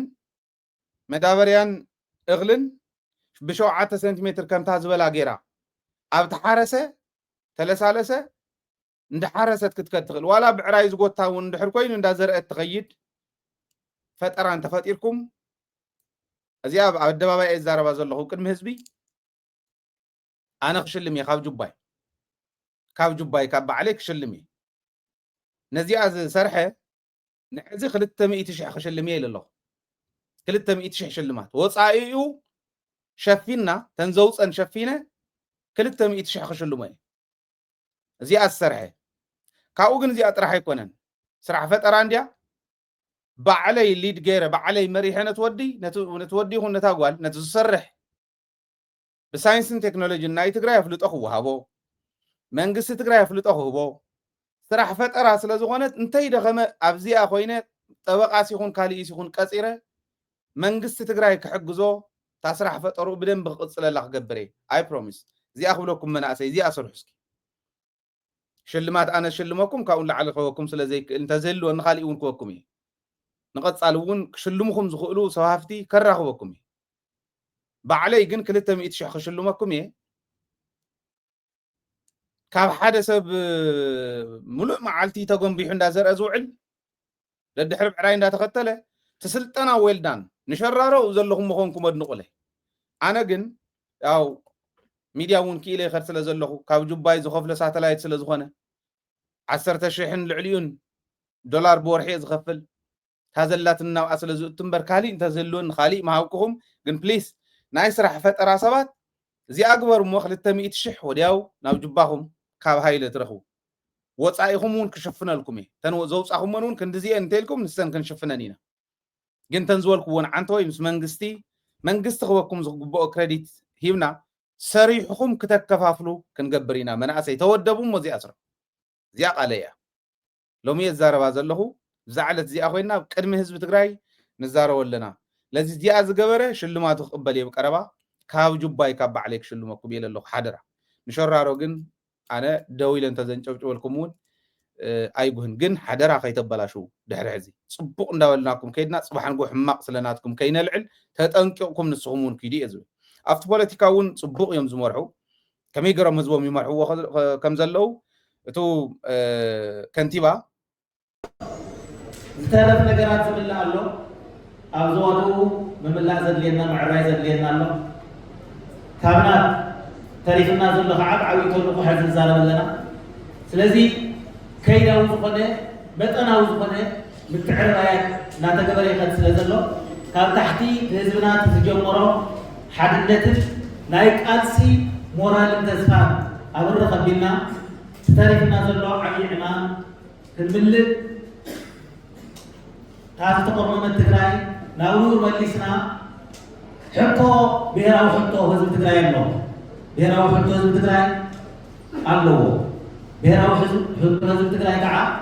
ኣብ ቀሊል ኣብ ሓፂር እዋን ክምለስ እንተኮይኑ ላዕላውነት ግዝኣት መሬትና ክንረጋግፅለን ካብ ግዜያዊ ምምሕዳር ዝበሃል ወፂና ህዝቢ ትግራይ ብዝመረፆ መንግስቲ ክመሓደር ክኽእል ኣለዎ እዚ ዝብሉ እዮም ባይ ዘ ወይ ብጣዕሚ ሪሌቲቭሊ ካብተን ካልኦት ወረዳታት ስካዕ ሕዚ ከይድና ዝጎብነናየን ሶፋር ዝረኣናየን ዝሓሸ ኢለ ከእምጦ ክእል እያ ኣነ ወዳድሮ ኣይኮነን ዘለኹ ግን ፅቡቅ እዩ ተመክሮ ናይቲ ሓደ ናብቲ ሓደ ምሕላፍ ፅቡቅ ስለ ዝኾነ ካብቶም ዝሓሽ ውሽጢ እዮም ብልቢ እናተኳሓልካ እናተሰኣልካ ሸሚዝካ ክራባታካ ግዛዓም እንዳኣሰርካ ኣይኮነን ከምታ ዝረኣኹሞ መምህር ሙሉ ብርሃነ እዩ ዝበሃል ባይ ዘ ወይ በዚ ኣጋጣሚ ከድንቆ ሕመቕ እንተሃልይዎ እውን እንዳስተኻኸለ ክኸይድ ንቅድሚት ካልኦት እውን ከምኡ ክገብሩ ካልኦት ወረዳታት እውን ፅቡቅ ፅቡቅ መሪሕነት ዘለኩም ከምኡ እንዳገበርኩም ኣብኡ እኒሄት መንግስቲ ባይ ዘ ወይ ገንዘብኩም ኣብኡ እዩ ባዕልኩም ዝሃብኩሞም የመሊሶም ዝውኹም ኣብ ኣፍሪኹም ኪዱ ከምዚኣ ንዝብል ዝፃባኣኩም ሓይሊ እንተሃልዩ ኣብ ጎንኹም ኮይኑ ህዝቢ ትግራይ ቃለስ ኢንፎርም ክንገብር ኢና ንሕና እውን ህዝቢ እንዳንቃሕና ክንከድ ኢና ንሕና እውን ከምዚ ዝበልኩም ወረዳታት ክትበዝሑ ኢና ንደሊ ክብል ደልየ ስለዚ ናይ ሸራሮ ክድነቕ ኣለዎ ናይ ፍትሒ ምልክት ክኾን ዝኽእል ኣብ ኣሜሪካ ዝሰማዕናዮ ናይ ፕሬዚዳንት ትራምፕ ውሳነ ቤት ፍርዲ ኣጊድዎ ኣሎ ናይ ንግዲ ቤት ፍርዲ ዝበሃል ናይ ኣሜሪካ ናይ ንግዲ ፍርዲ ቤት ዝበሃል ኣሎ እዚዩ ትራምፕ ናይ ታሪፍ ውሳነታት ወሲኑ ንቻይና እውን ናብ ሜክሲኮ ናብ ካናዳ ናብዚኣተን ታሪፍ ወሲኹ ተቕመጦ ነይሩ ብርግፅ ትራምፕ ነታ ዓዲ 1.2 ትሪልየን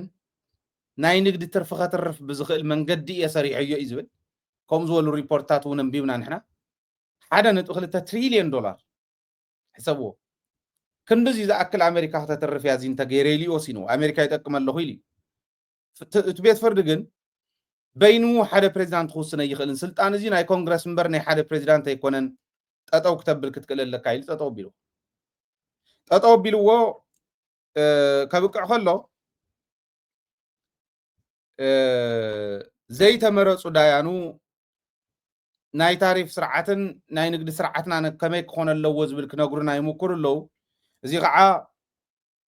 فتصم كنقبلين نخلن أبيتو تقريبنا لنا يقبايلنا لنا إلهم تمنقستي كم منقستي يقبايلو لنا فرد بيت راهم فرد بيتن اتبيت فرد زبهالن تو ناي فتصام أكال زبهالن parallel مخانو سلطانهم ولا في presidential سرعات تري والله حق فتصامي مستحقي ترقامي parallel يوم سلطانهم اتعبي سلطان نايتو كونغرسيو نايت أبال بيت مغري سلازي برقص كلت عينت بيت مغري زلوا من سنة ناي كونغرس زبهال ناي وعلو مواقر اللوو جن اتو توكال حزبي ايو تزعبي سلطان زلوا ايو اب ديمقراطياوي عالم ጌታቸው ነታዓብይ ስልጣን ዘለዎ ተወካል ህዝቡውን ባዕለ ሰሪሕ ህዝበኩም ይብል ነቱ ቤት ፍርድውን ባዕለ ዝምድበልኩም ይብል ወድ ወረደውን ንሳሒዝዋ ይዘልቀሎ ሌጋሲኹም እዚኣ ፀረ ዲሞክራሲ ፀረ ሕጊ ምኻድያታ ሌጋሲኹም እዚኹ ተስተኻኽልዎ ትኽእሉ ጽቡቕ ነይሩ ተዘይ ኮይኑ ግን ሳያ ተሓፈልኩም ዝብል ንዖሙን ክሕልፍ ካብዚ ኢና ክንመሃር ዝግባአና ካብቲ ናይ ዓንተ ወይ ናይ ሱዳን ይኮን ካብዚ ክንመሃር ይግባአና لذي أزيو يخون الله عالمون نا أمريكا بود كندي زأكلون إنه برجت بتحركت ناي ديمقراطية ملكتيو نجرجن كندي ناي زأكل فلالة اللو بوليتيكا زبل كندري نخلين كنم مهارول لزلنا عون تاوي تحسوجن إنه هو حق موسي عبي سلطان اللو حق ترجمن حق فتسامن حرالة زخون سلطان كم زلوهم كلت يوم تحلالو تمخانهم تحدث شو ما يكونن كابزخون مهارل لنا زول قوس الدليل حانت ملقتي عرينا خنت صاري عينا تلون تصارينا يا لهم معنتي بدنبي كنا قرب عينا أنا بزبنا كم ذات الإواز اللهم من مقالة أزياء نحنا ناي قلم صليتي يبلنا زي قلم زيقن بانديراي بانديرانا إثيوبيا بانديرانا ناي تابلعيت تقراواي زخونة عدي ايو أما قال خمسي أجيرهم دفيرهم صرحوا تتأنقوا حنت معلتي تعنا زلوا مرحق ما تسخلونا يلقوكم لوم ولا سقط يلومهم سنة لبونا حزبنا موجودة هنا لكم تصرح زلهم تتأنقوا ما هو رقد ثاني هم أتقوا خمات انكسر زلهم سب زخونا سب انت رخي وازع عدزيا لوم تصرحوا زلهم ون زقر فوقكم سبيلنا كتحتاتيهم كتحتاتيهم كنت صاري عينا من يزي أخم دي أجير وقد محزون كم أجيرنا عم ميكائيل بيت كريستيان كيرهم ما يمنلت نتولتنا يوش تقلمون كيرهم تقراواي كشت تجيرهم ما ناي كلام مرج أيكون نزب زلوا ترجم زلوا ويزي ملقت زي حزبنا تروماتايز بزغنا حزبي عبد حرز باندي رازيو زنبرت حساس بايو كامل ليك جمير داول عمز لومي يبزا زمن زي أخونكم كم زخت جورجن تتنقوا يحيش ذو الأمنات يزلني هزوون بدن بغير عمان تقوين زاقود زيا من كم سرح الريت صاري كقرب لكم نو علمون كلام حتى تنقور لهم أنا تم سرحوا كم تانا يكل محز جبرنا كم زولت حساسوا قدوفن ده تبع لصبح بحري خلطف تاخوينهم يوم زي حسو تقراواي زي كانوا زي نوري تناي هزوكم تروما حسواكم الله ما رقد لسان تخولكم ገንዘብ ኮይነንስ ከምዚ አገርኩም ህዝብኩም ከተበሳውሱ አይደነ ከመይ ዝበለ ትግራዋይነት ይኹም ዝገብር ይፈልጥን ግን ክትዕገሱ ክትጥንቀቁ ዘለኩም ዝብል እምነት ኣለኒ ዕሪና ግን መን እዮም ከም አገሮም ዝብል ክነፅርያ ኢና እዚና ኣብ ጊዮርጊስ እዩ ኢሎሙን ኣለው ዕሪና ከነፃርዮ ኢና ሰብ ክንሰድድ ኢና ኣፃሪና ክነቅርበልኩም ኢና እዚ ለናይ ሎም መደብና ክንዛዝም ኢና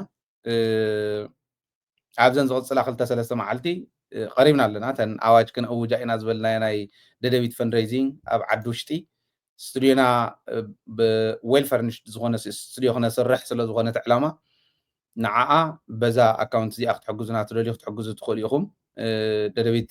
ناي هزبي ميديا أيا قال زلنا ونهزبي زي هزبي تقرايزة زلوا نبزي أخ حجز ناي وقاقن بانك أكاونت نايا كتحجزنا وزي قطع مخصوع فتو اتو ناي مواجه جن وسينا تنوسانتات وسينا ناي استوديو مسرحيت وسينا حزب تግራይ بعل السرح استوديو نحزب تقلقل استوديو كنسرحينا قرب اوان كنوجاينا نابزي اختئتو جن بحجو جميلكم بزي قطع مخحتت وصا زلخم زيات اكاونتنا ناي دقه ناي استراليا اكاونتيو نالواش ون بخالي ترليو تحتي غوفن ملكم بايبال لكم ناي اوالنت فورمولو اب يوتيوب channel ناون جوين كتغبروا تخوليكم بزيو بيلكم ددويت كتحجز تخوليكم زبل الى فليكم كم تعنتوي قال زاتخو امود اتا زاني عفارنيان تغرينيان حواويسو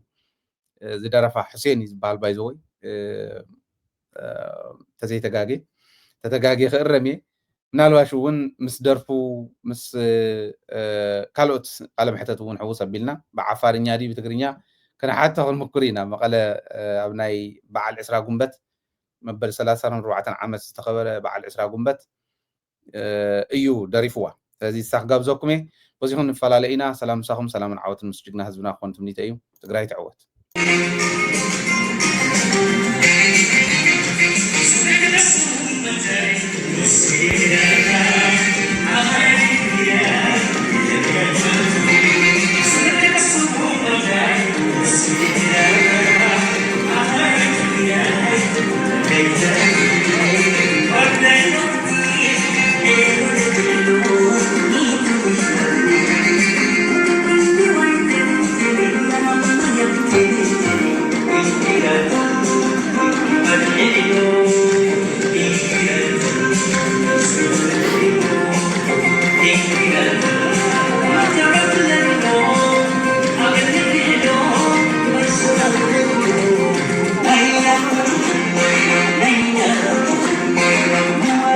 Naina.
Oh,